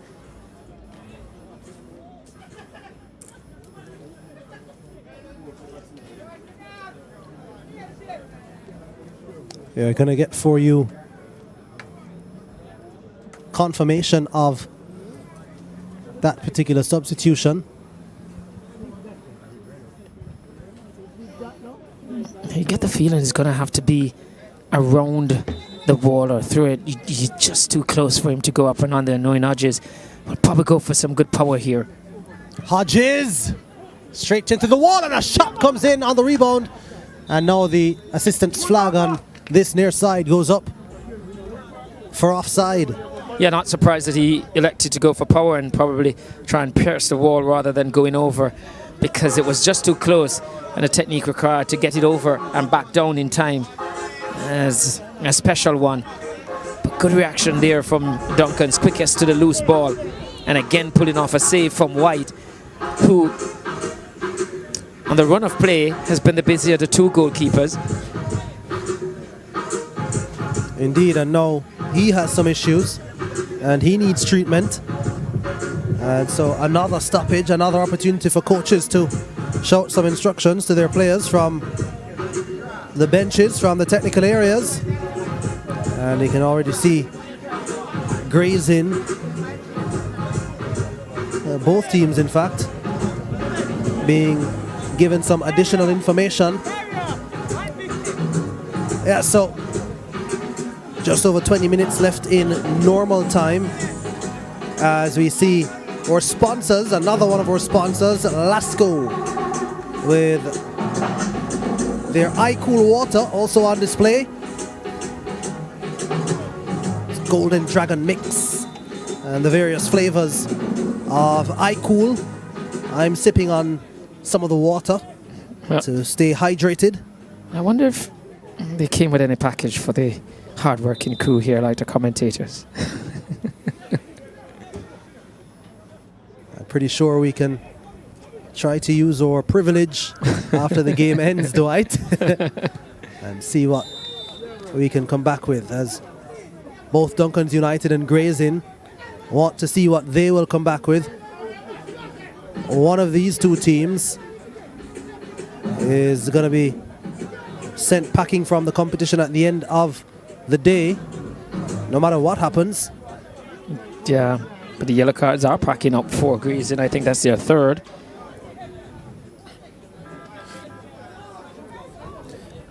Yeah, referee Hamilton, I think, has marshaled this game very well and hasn't produced cards unnecessarily. Each one of these cards has been warranted.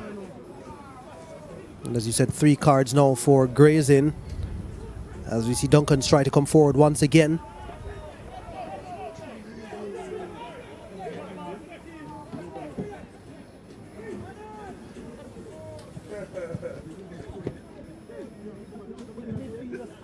And this one, after a bit of bundling around, goes into touch. It's a throw-in to Duncan's United right on the 70-minute mark here in this contest. But of course, if you're just joining us, this is the first of 2 televised contests in the Popeyes Challenge Cup 2026, as Duncan's United come forward now and a tackle comes in. It's going to be a foul. Free kick to Duncan's in what could be a pretty decent area. Yeah, a little bit more distance between the goal and the area where the ball is spotted for this free kick. So, yeah, at this point in time, have enough distance to get it over and back down. Hodges was indicating he was looking to set up a short one. That was, yeah, he got one part of it right, up. Well, 2 up and over, didn't come down at all. I was about to say it's still going up. Yeah, he Never wanted did come down. Shane Harris to make the move to receive that. Not known for his goal scoring thing, did get a header on goal from a set piece, but he was never enthused about receiving a pass from Hodges to strike at goal. But Jordan as well, just the viewers know too as well, so often we've seen in recent times knockout competitions don't go to extra time, straight penalty. I understand this one if we're still locked. at the end of the 90, it will go to extra time. Another yellow card coming out. Second yellow card now for Duncan's United. Referee Hamilton wasting no time in brandishing that particular caution. Was it Plummer who got that one?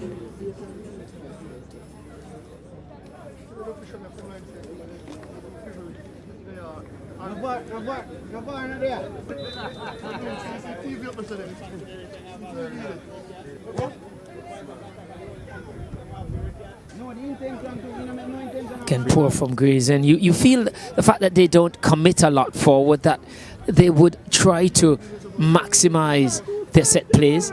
Speaking of maximize, Duncan's looking to maximize this particular advantage, but good tackle coming in on that far side.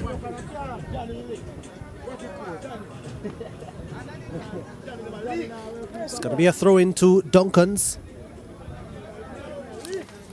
Some more action taking place in their technical area. A couple of substitutions being prepared for Duncan's United. Yeah, we see Akil Smith among the two, Akil and Gibson, Lennox Gibson.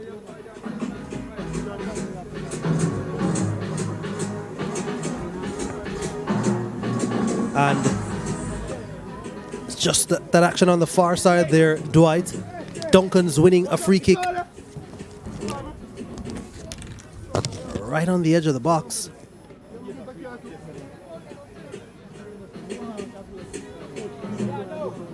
Yeah, could be trouble here for Grayson. Substitution coming up now. Duncan's want to take it as they're attacking. It is Plummer that comes out. Going in is Akil Smith. This Plummer just picked up the yellow card, I think. And also coming out is Antonio Roberts, who had a shot in that first half. Not a telling one, but did well to get it off. Going in his stead is Lennox Gibson.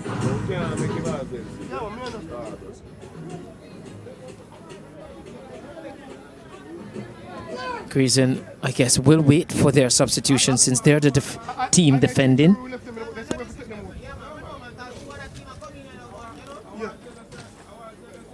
It was a player that was on the park that is going back out. Yeah, it was the player on the park, sorry. Dean Williams is allowed to go in to help his team defend this very promising free kick for Duncan's United. This one into the area and into the side netting in the end. Seemed to give it a deflection. Yes, going to be a corner kick to Duncan's. Taken short. Played back to the top of the box. It's a case there of perhaps a pass being intercepted from a teammate from Duncan's United, but probably going to the wrong player. You can see why Harris didn't want to take that free kick shot earlier from Hodges. Just not convincing going forward, he is. It's a Shaquille Thompson now. Not sure why he would juggle the ball up on that occasion, but gets it away without any danger. That launch forward though, the keeper able to take it comfortably. And another player is down for Gray's Inn, and this now will allow for a substitution to be readied. Perhaps not. No, not yet. No, not yet. I think they'll have to look in that direction though. This player looks like his race has been run, coach. Yeah, just tired legs, you feel. They've been under attack a lot in that first half. Second half, not so much, but every now and then Duncan's plays that ball long and they have to chase back.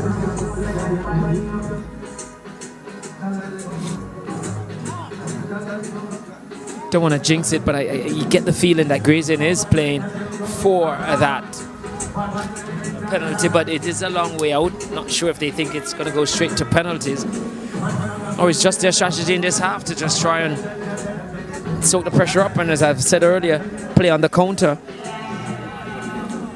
Yeah, and as you pointed out, coach, it's Duncan's who is the better of these two teams based on form coming in from the Jamaica Football Championship.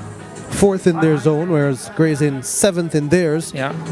Neither team will make promotion to the Jamaica Premier League. Will be in contention for that, but Duncan's playing the better of the football, and you get the feeling that Gray's had conceded that Duncan's are the better team and that they sit behind the ball for the most part, not commit too many players forward. And we've seen that on a number of occasions, that when they've had position, or possession that is, in threatening positions, they haven't had the numbers, has Gray's in.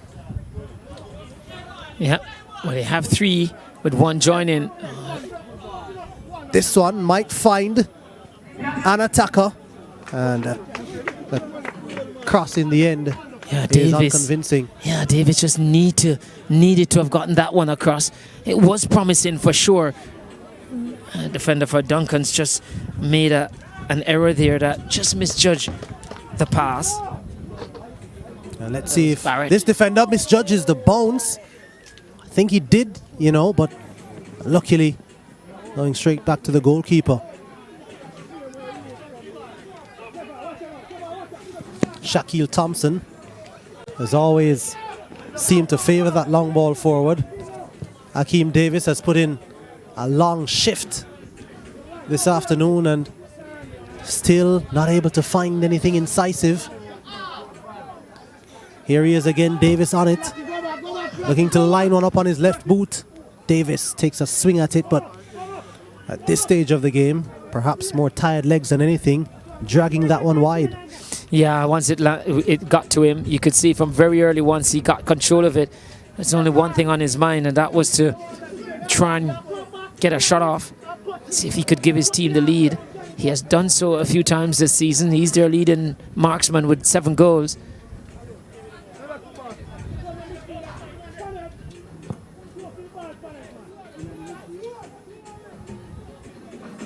Now this one headed into touch by the substitute, Kamari Gordon, for Duncan's United. Gray's in take the throw.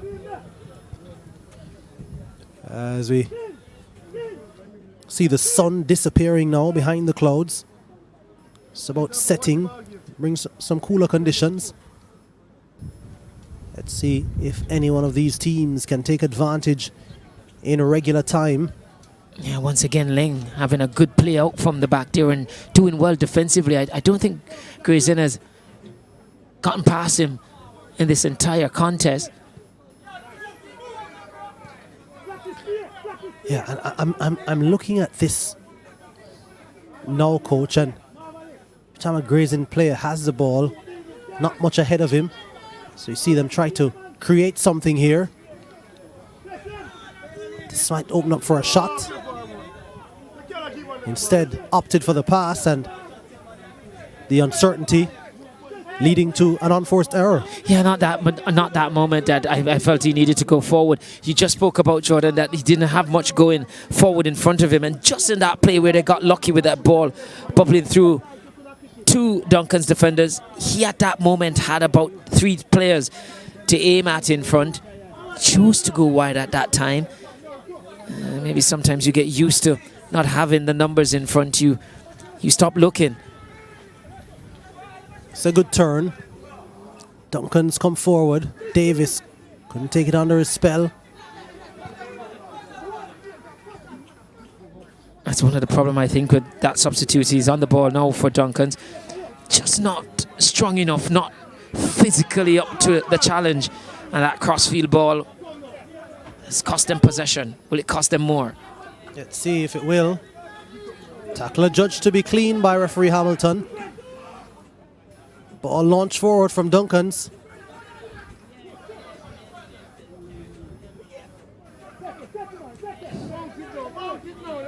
Good moment here for Grayson.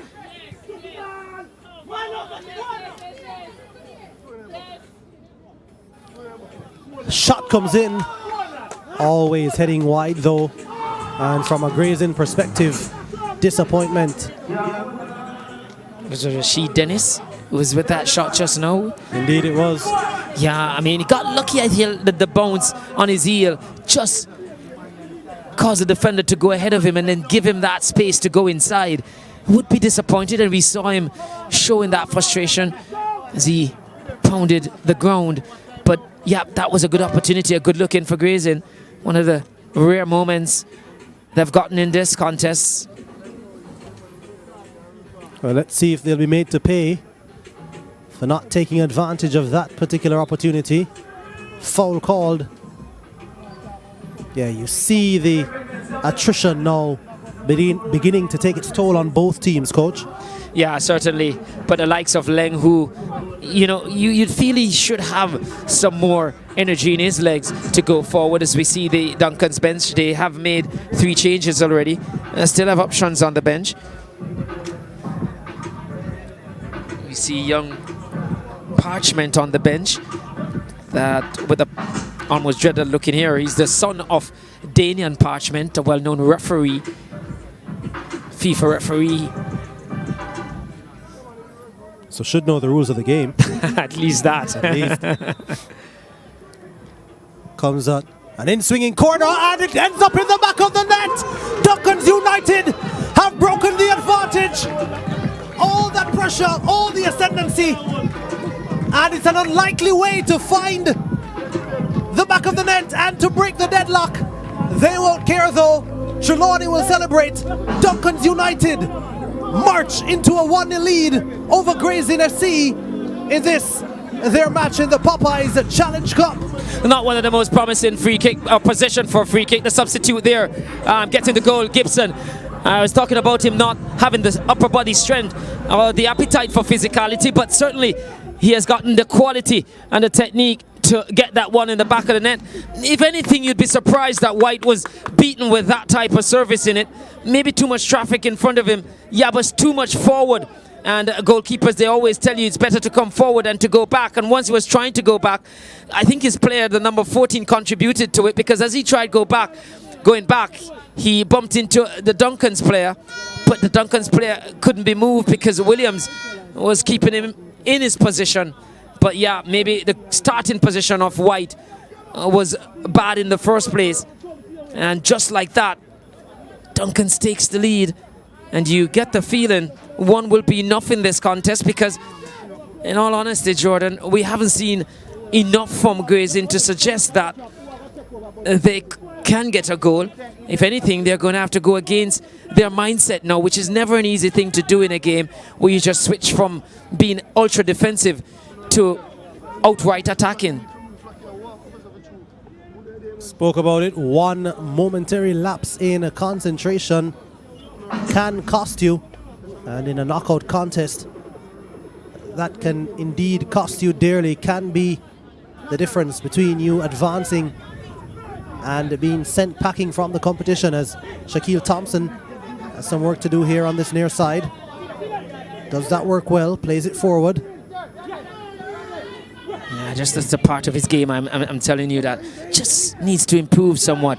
Yeah, not up for the physicality of it, but certainly Duncans won't mind. They'll go back to the ground and probably just talk to him. Yes, they're talking to him now, but certainly if it ends this way, there won't be much talking about that when it's over. Much be talking about that goal which he scored, which has given them the lead in this one. And let's see if Duncans can add to that advantage. Keeper called into action again. Effects the save.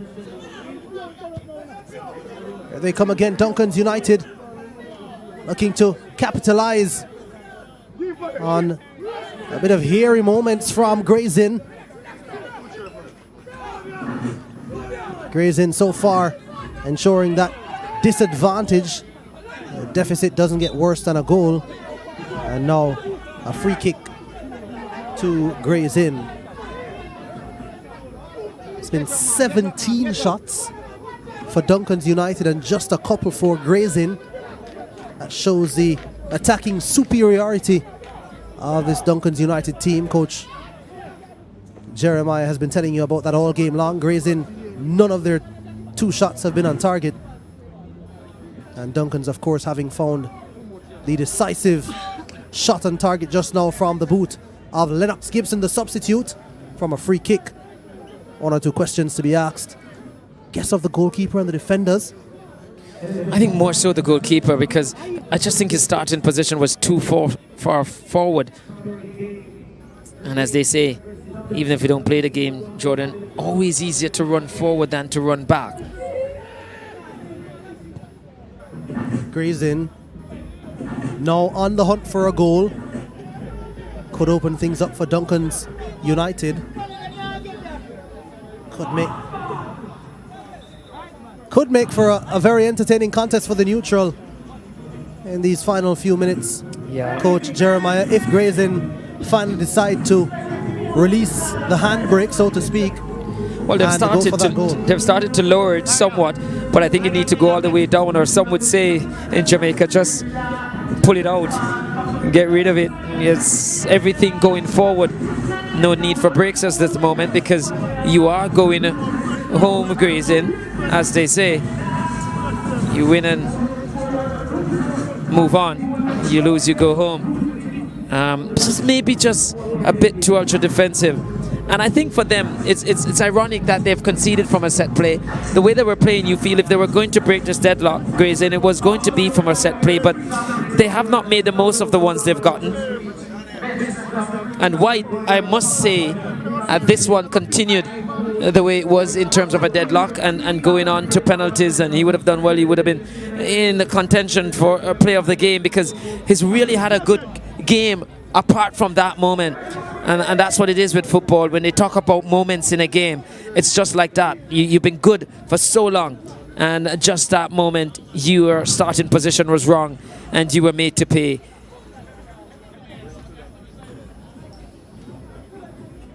Indeed, they were made to pay, and as it stands, Grazing are on their way out of the Popeyes Challenge Cup. Duncan's United are on their way through to round 2. The draw will take place tomorrow, live on Sunrise, right here on CVM, as we see Grazing try to ensure that changes. Dennis has something to latch onto, but the flag is up on the far side. Yeah, I did look that way to start with. I felt he was offside. I think that's a right call. Nicholas Anderson on the far side against former FIFA assistant referee. Still sharp enough to make that call.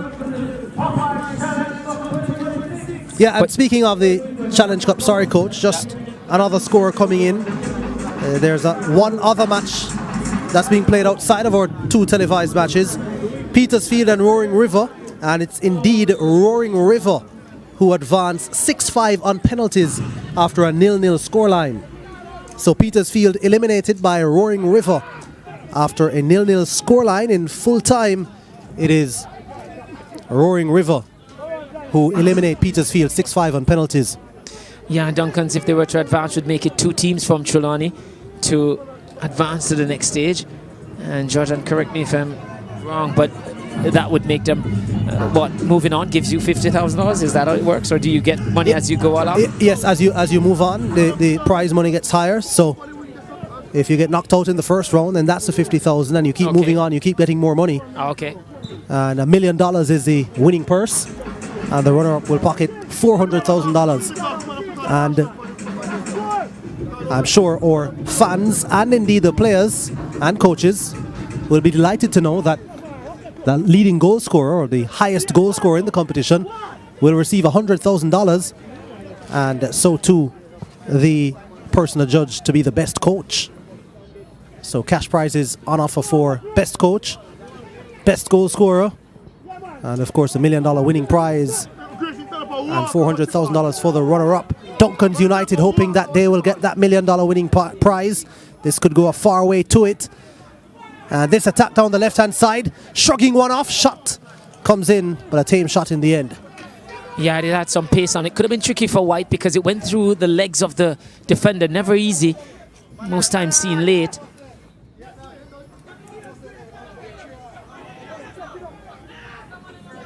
Yeah, got lucky there.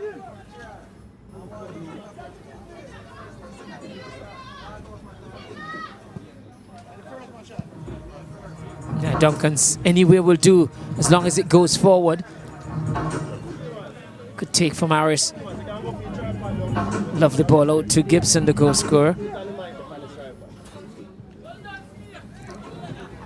And as the lights come on here Drax Hall. Just a couple of attempts to clear, and that time Gray's in, winning the free kick.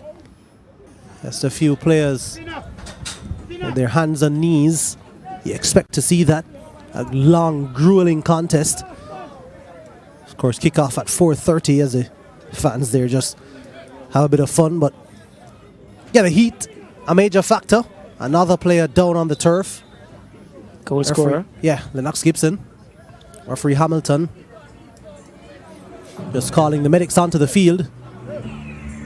I think if you're bringing anything, medics, just bring some rehydration. As we're going to take a look back at that. The magic moment so far, Coach Dwight Jeremiah, from this man who's on the turf, Lennox Gibson. Yeah, normally you see a free kick like that, you think he's going to serve it up for players to just get on the end of it. It was a good delivery, gave the goalkeeper something to do, but you get the feeling your goalkeeper should be dealing with that one. Just look at that one come. Yeah, but there's too much under it. Starting position wrong, looking to go forward too early. Certainly it will be laid at the feet or even at the hands of White, because yeah, good in the end that Duncan's got the go-ahead goal, but not the type of goal that you would say that, you know, you'll just hold your head down as the team conceding and say, yeah, that was a good strike and deserving of a goal.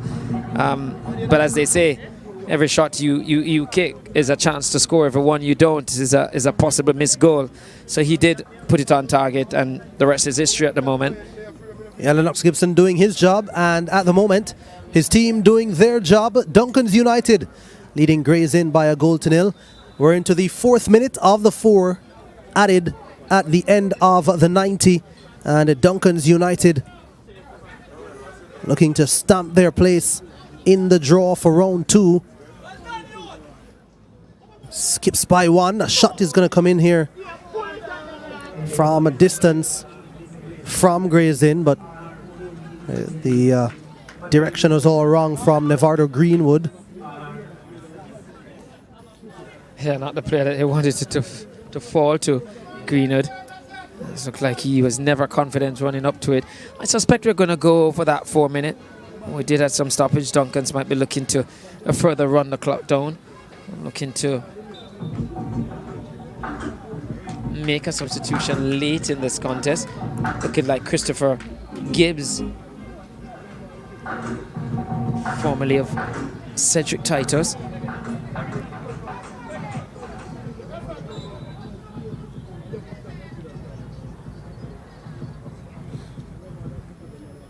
Yeah, not given a chance to make the substitution. No, you get the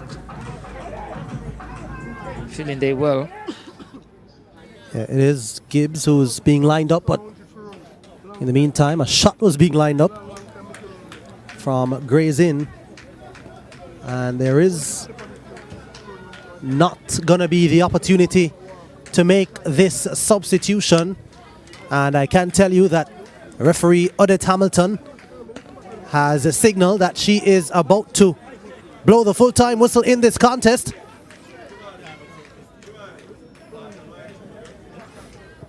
Full-time whistle goes. Duncan's United eliminates Gray's Inn SC from the 2026 Popeyes Challenge Cup. Duncan's United from Trelawney will advance to round 2. Coach Dwight Jeremiah. Yeah, it was a good performance from Duncan's in the end, yeah, getting the go-ahead goal. Yes, there's much to work on for them going forward in terms of putting away chances created. Some 17 shots on target at one stage when we were counting. So they've gotten a fair looking at goal, but needed to be better. But for today, one was enough. And you get the feeling you rather be in that position to go back and work on it than to be in Gray's Inn position where you're heading home. So not a bad outlook on this one, and Duncan's will be happy to join Falmouth, and the scoreline 1-0. Yeah, it was Lennox Gibson with the all-important goal. We're gonna give you the highlights of the match now. That's your goal scorer, Lennox Gibson, wearing the number 22 with a smile on his face now, having gotten the decisive goal for his team. Here are the highlights, and he joined us after the first half, you'd have seen that it was the Duncans in the main who were doing the attacking in this first half. And a lot of the highlights you'll see are from this Duncans United outfit. That was an acrobatic attempt from Devontae Hodges, which was off target. Plummer, their wing on the right-hand side, trying to find some inroads. Not able to get by the goalkeeper on that occasion. This, a bit of shaky defending. And Antonio Roberts, Duncans United number 10, trying to find an angle. But the keeper alert to that particular shot. It was at a very savable height in the end. A rare four-way forward for Gray's Inn. And a disappointing final product from Devane Davis. Duncans United, though, continued to attack. And that one didn't yield anything. This one from the free kick was pretty good. The keeper being called into action a few times. And he must be commended for the job he did there. And that header coming in from a corner kick. Calling the keeper into action, and then when the ball came back across from the free kick, the header from the free kick, and then when the ball came back across from an acute angle, keeper able to parry it away. Again, it was a searching from both teams. Dennis, Gray's Inn's number 9, had precious little to feed off in this contest, and here is the decisive moment in the game. And it was conjured up by Lennox Gibson from the free kick. Again, as we said, one or two questions to be asked of the Gray's Inn goalkeeper. In the end, his teammate not doing him any favors there. But the magic touch from the substitute, Lennox Gibson. And then Duncans tried to press home the advantage and get a second, but that was not to be. Referee Odette Hamilton signaling an end to the contest. And here are the full-time match statistics. And that tells the story, doesn't it? 18 shots for Duncans, 8 on target, just 3 for Gray's Inn. None of them were on target. Most fouls being committed by Gray's Inn, or more fouls. Another 5 yellow cards. It's Gray's Inn with 3. No red cards. And of course, Gray's Inn's keeper being asked to do a lot of the saving. 6 corners to Duncans to 3 for Gray's Inn, and 60-40 in terms of the possession, and that of course in favor of the winners, Duncans United. So 1-0 to Duncans. To the victor goes the spoils, and in short order we'll be hearing from the victorious head coach. Kimani Sullivan is standing by. Thank you, Jordan. I'm joined by head coach of Gray's Inn, Coach Omar Pickersgill. Coach, wasn't meant to be in the end. Fine margins though, just a 1-0 defeat. Speak to me about the game from your perspective though. Well, I think it's a good game overall. Two teams try and play very careful because they know that it's a knockout game. So we understand that. I think the Duncan team give a good account of themselves anyway. I think we take our time to really understand how they play. And I think we win the first half in terms of we get it more direct pass where we could have score. We doesn't score. I know a goal win match. Thank you, Coach. Looking forward to see you in the next edition of the Challenge Cup. Thank you. Yeah, sure. Right. Thank you. All right, that was Coach Pickersgill of the losing team today, Gray's Inn. And now we speak with the coach that came out on the winning end of things. None other than Coach Casman Williams of Duncans United. Coach, I'm sure you're pleased with the victory, albeit just by 1 goal, but you're through to the next round. Yeah, man, it was a good result for us. I don't think our performance was at its best. However, a win is a win, and we appreciate that and we're glad for it. Looking forward for the next round. What exactly do you want to see more of from your team in the next round? Of course, there are bigger players in terms of teams coming into the competition. What do you need to fix going forward? We need to start working more as a team. Too much individualism was actually happening on the field today, so that kind of cost us to stay back in that game so long. You know, we weren't playing as we're supposed to. However, I'm just hoping that the next time around we'll be able to showcase a teamwork effort, as that is what we really needed. You know? On to the next round. Congratulations, Coach. Yeah, man. Thanks very much. All right. And so, of course, Duncan's United moving on after a 1-0 victory over Gray's Inn in this Popeyes Challenge Cup 2026 first televised game in CVM's coverage, the first of a double header. And we are going to have the moment of the match.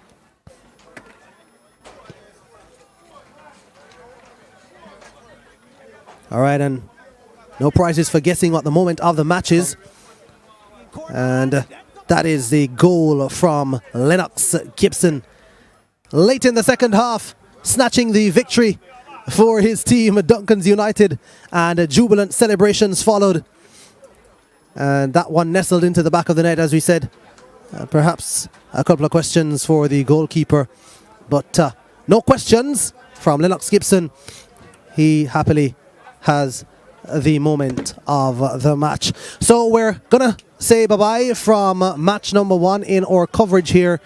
Jordan Fort and Coach Dwight Jeremiah. Coach Jeremiah will be back with you for match number 2, and that comes up between Limehall United, Limehall FC that is, and Wi-Fi United. So Limehall out of St. Anne, and they will have a strong home support here. Wi-Fi United out of Portland.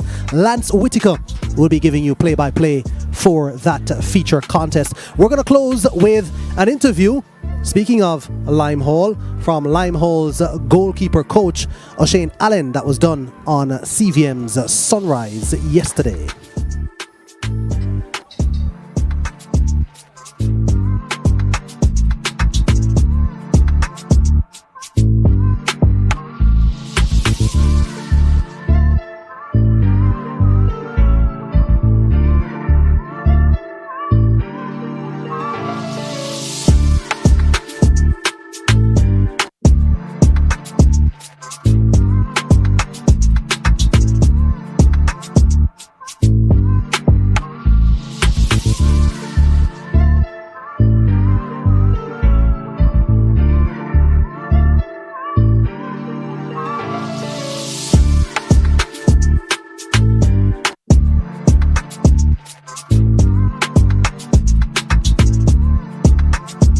Popeyes Challenge Cup, powered by Popeyes, Lasco, ConX, Best Dressed Chicken, Red Stripe, Mackay Security.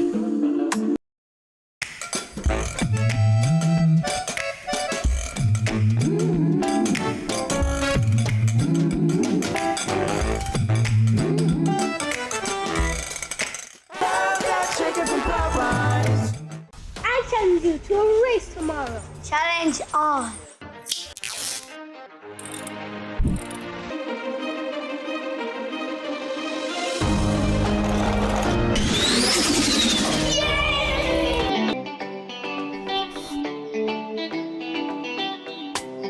Here at ConX, we reward innovation, resilience, and creativity. These are the core values of ConX. ConX, Caribbean engineers at work. What is love? Love is when my uncle gave me the money to help start my shop. My auntie and I made her famous recipe even more delicious. And it starts with the best dressed chicken and a little extra love. No, my shop is famous to the people that matter the most to me, my community. So I only serve the best dressed chicken. Raised without antibiotics, it's only the best for my customers. If anyone's going to add something to my best dressed chicken, it's going to be me. Only the best can be called the best dressed chicken.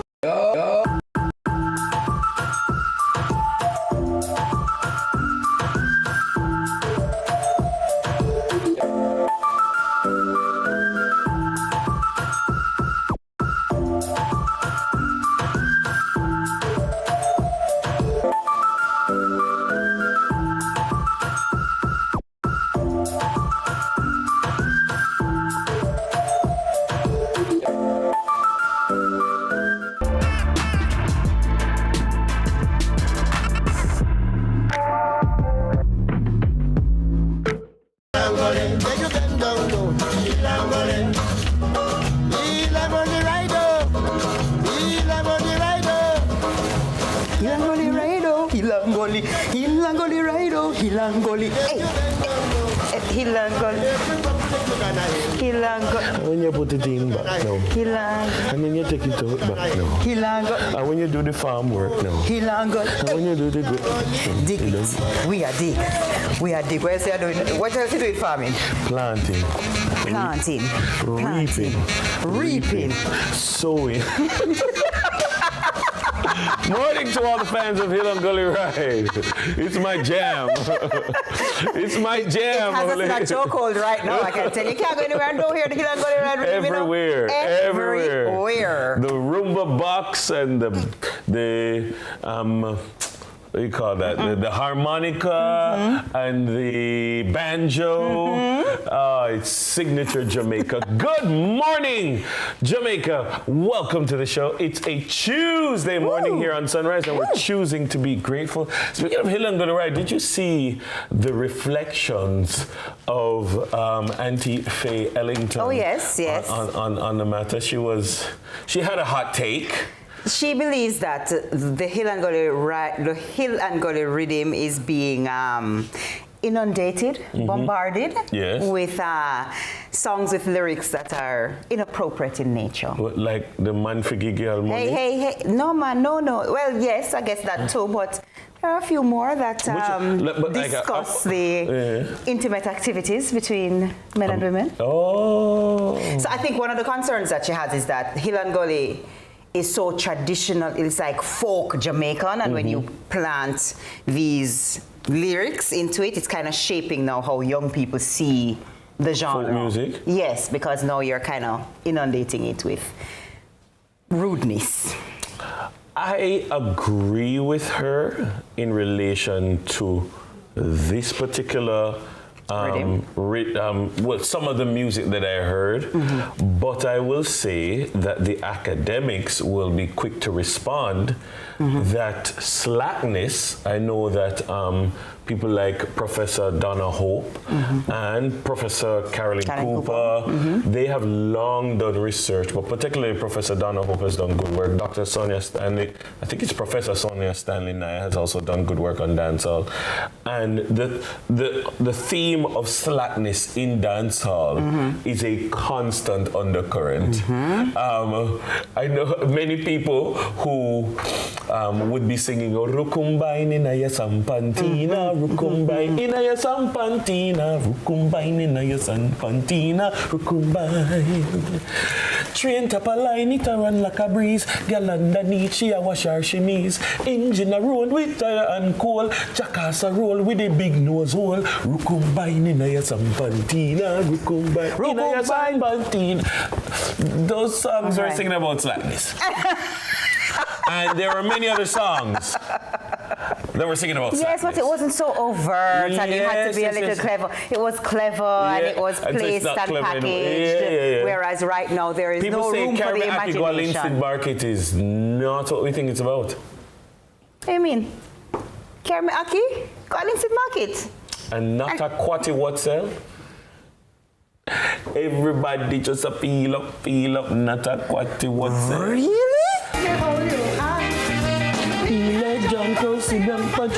Pick out the glass up, let me hold your hand, yeah. 17 minutes after 6 on this Tuesday morning. Welcome back to the show. So our YouTubers are sounding off on this Hill and Gully convo. Hill and Gully. Are the artists crossing the line? Well, DC says, good morning, DC. She says, we need to remember how ska had a lot of double entendre. People like Prince Buster had a lot, while God Chosen says she sees both sides. She agrees with Auntie Faye on some parts and Dennis on some parts. I'm not in disagreement. It's just about this. Like, what? Dennis, you have entered the chat. No, I have not. Dennis has entered the chat. I was chatting about the chat. I deliberately have not expressed a view, and I definitely said I am not in disagreement with Auntie Faye. Yeah, you did say that. People, Karen, all right, so Karen Wilson now, she just thinks Jamaican morals have gone out the window, and several other people have said that they agree with Auntie Faye. Every society thinks every generation's morals have gone out the window. DC says some of the lyrics are cringeworthy. Too much time stuck in the gully. Some of them never reach up the hill.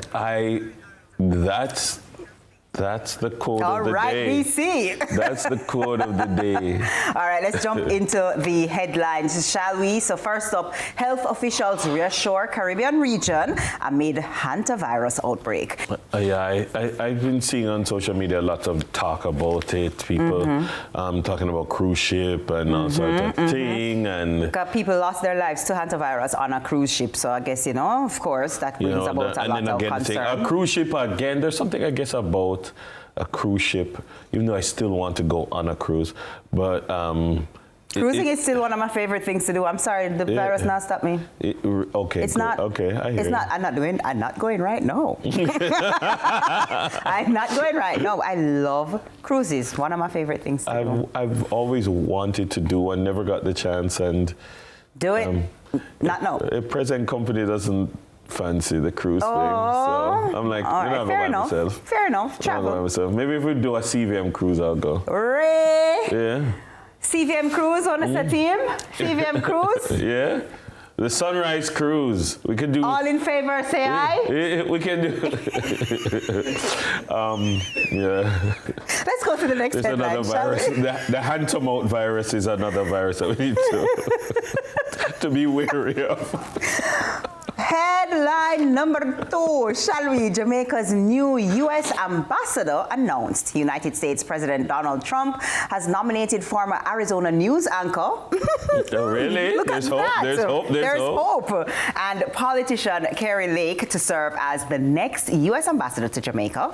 The White House announced it yesterday. The ambassador exists for the life of the presidency. Right. And so you had an election, and so that ambassador Perry's tenure came to an end. Came in January, I believe, if I'm not mistaken, of 2025. Right. So, I mean, again, because of the term in office, so you'd have a new one who would be appointed. Right. And in the intervening period, the Charge d'Affaires has led relations. And so now we hear and provide. I mean, it's not technically correct to say that Jamaica's new U.S. ambassador has been announced, but what we see clearly is the intent to have this person. So the person who is likely to become Jamaica's new U.S. ambassador to Kingston it has been announced.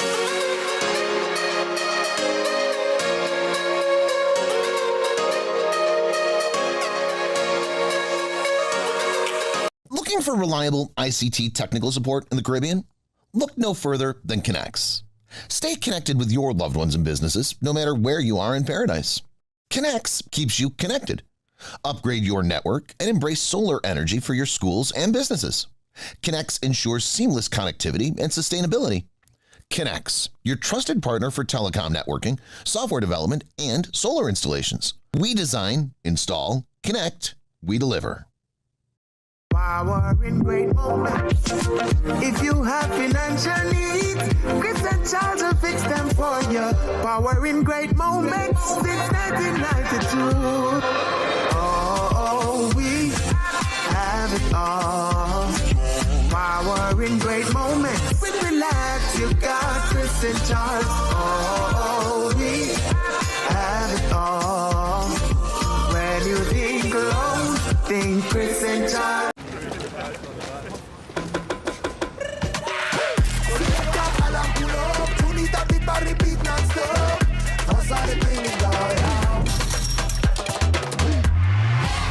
Lucozade, bring the energy. Unbeatable taste, new look.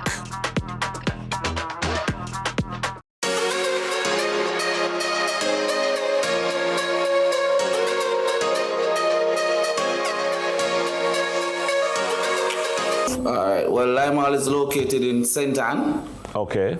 Little town. A lot of people, but this community love football. Nice, nice. For we now, the community is welcome to see the Popeyes Challenge Cup, and we're gonna have a full load coming Wednesday. at Drax Hall. So tell me a little bit about, for instance, Limehall FC. It is a proud football team. You are a coach, but you are also the goalkeeper and you are an administrator. This is a team that is very close to your heart. Yes, yeah, and it's a sport. I love football, so I've been playing from a tender age, and you know, Limehall has do so much for me, where I've been in the Premier League with them out, and now we're in the championship, and we did not make it, but we know next year it's gonna be better for us. From a player's perspective, how is this competition different from other competitions, especially in terms of unearthing grassroots football talent? Well, we have a lot of young players, and they like to get the experience. So we know the Challenge Cup now, it's different from the Jamaica Championship, and now they're gonna be exposing their talents. I see. Where do you get your players from? Are these people who used to play in in the Costa Cup and that kind of a thing? Yes, we do. We have a couple of Manning Cup players. We have a couple of Costa Cup players. Then we have past Premier League players, Major League players. And you are the goalkeeper. How do you balance your role on the field, but also coaching from on the field? I mean, as a goalkeeper, you occupy a very good vantage point. You're not on the touchline, though. You're overseeing and marshalling the game and pulling the strings from in the goalkeeper's touchline. It's very hard, you know, but I have a passion for goalkeeping, and I know I can do it. So, and the team always look up to me for putting out my best foot, and that's what I keep doing. All right. So the game that's coming up on Wednesday, tell us how you're preparing for that. Well, we're gonna take it one step at a time, because this is a knockout competition, and we cannot afford to be out of this competition so early. So we're preparing very well, and the guys are mentally ready for this one. As you said, it is a knockout competition. It's win or go home. A lot is riding on this competition. What's the spirit like in the camp? Well, the spirit is good. Every day the guys are giving us good feedbacks, and they always want to go for it. They just want to go for it. So we're welcoming WIFI down here Wednesday night, and we're going to show them what Limehall can put to the table. Well, we realize that Easter is a very important part of the year for Jamaicans in particular, locally and overseas. And we realized that Easter in 2026 was going to be a little bit different for some persons. We thought it was important to do something different that would make a difference and improve the lives of those persons who were only a few months before affected significantly by Hurricane Melissa. So we have a campaign called Tasty Beat that we've been using for the last 2 or 3 years, but we thought that this year the beats that we use as the main instruments for the campaign must be the sounds of rebuilding, and we can't support rebuilding without providing some support to somebody who has been devastated by the Hurricane Melissa. So we thought it was important to ensure that somebody, at least one person, or in this case 3 persons, would be able to begin the journey of recovery after Hurricane Melissa, and have somewhat of a good Easter despite the challenges that they would have faced. Barry, for those who may have missed it, take me back to the campaign and the initiative. How exactly did it work? What did people have to do to enter? How did you select the winners? Things like that. Right, so we had a regular campaign where we want people to buy cheese for Easter, right? Bun and cheese for Easter is like a staple in Jamaica. But we thought it was important for this time to not really drive the promotion by somebody winning or having to buy something to win. We didn't think that we wanted to that. We really just wanted to use the campaign and the messaging behind the campaign to say to somebody, hey, we can give you some help. So all somebody had to do was, when you recognize the campaign, you just write us a letter telling us why you feel like you should win.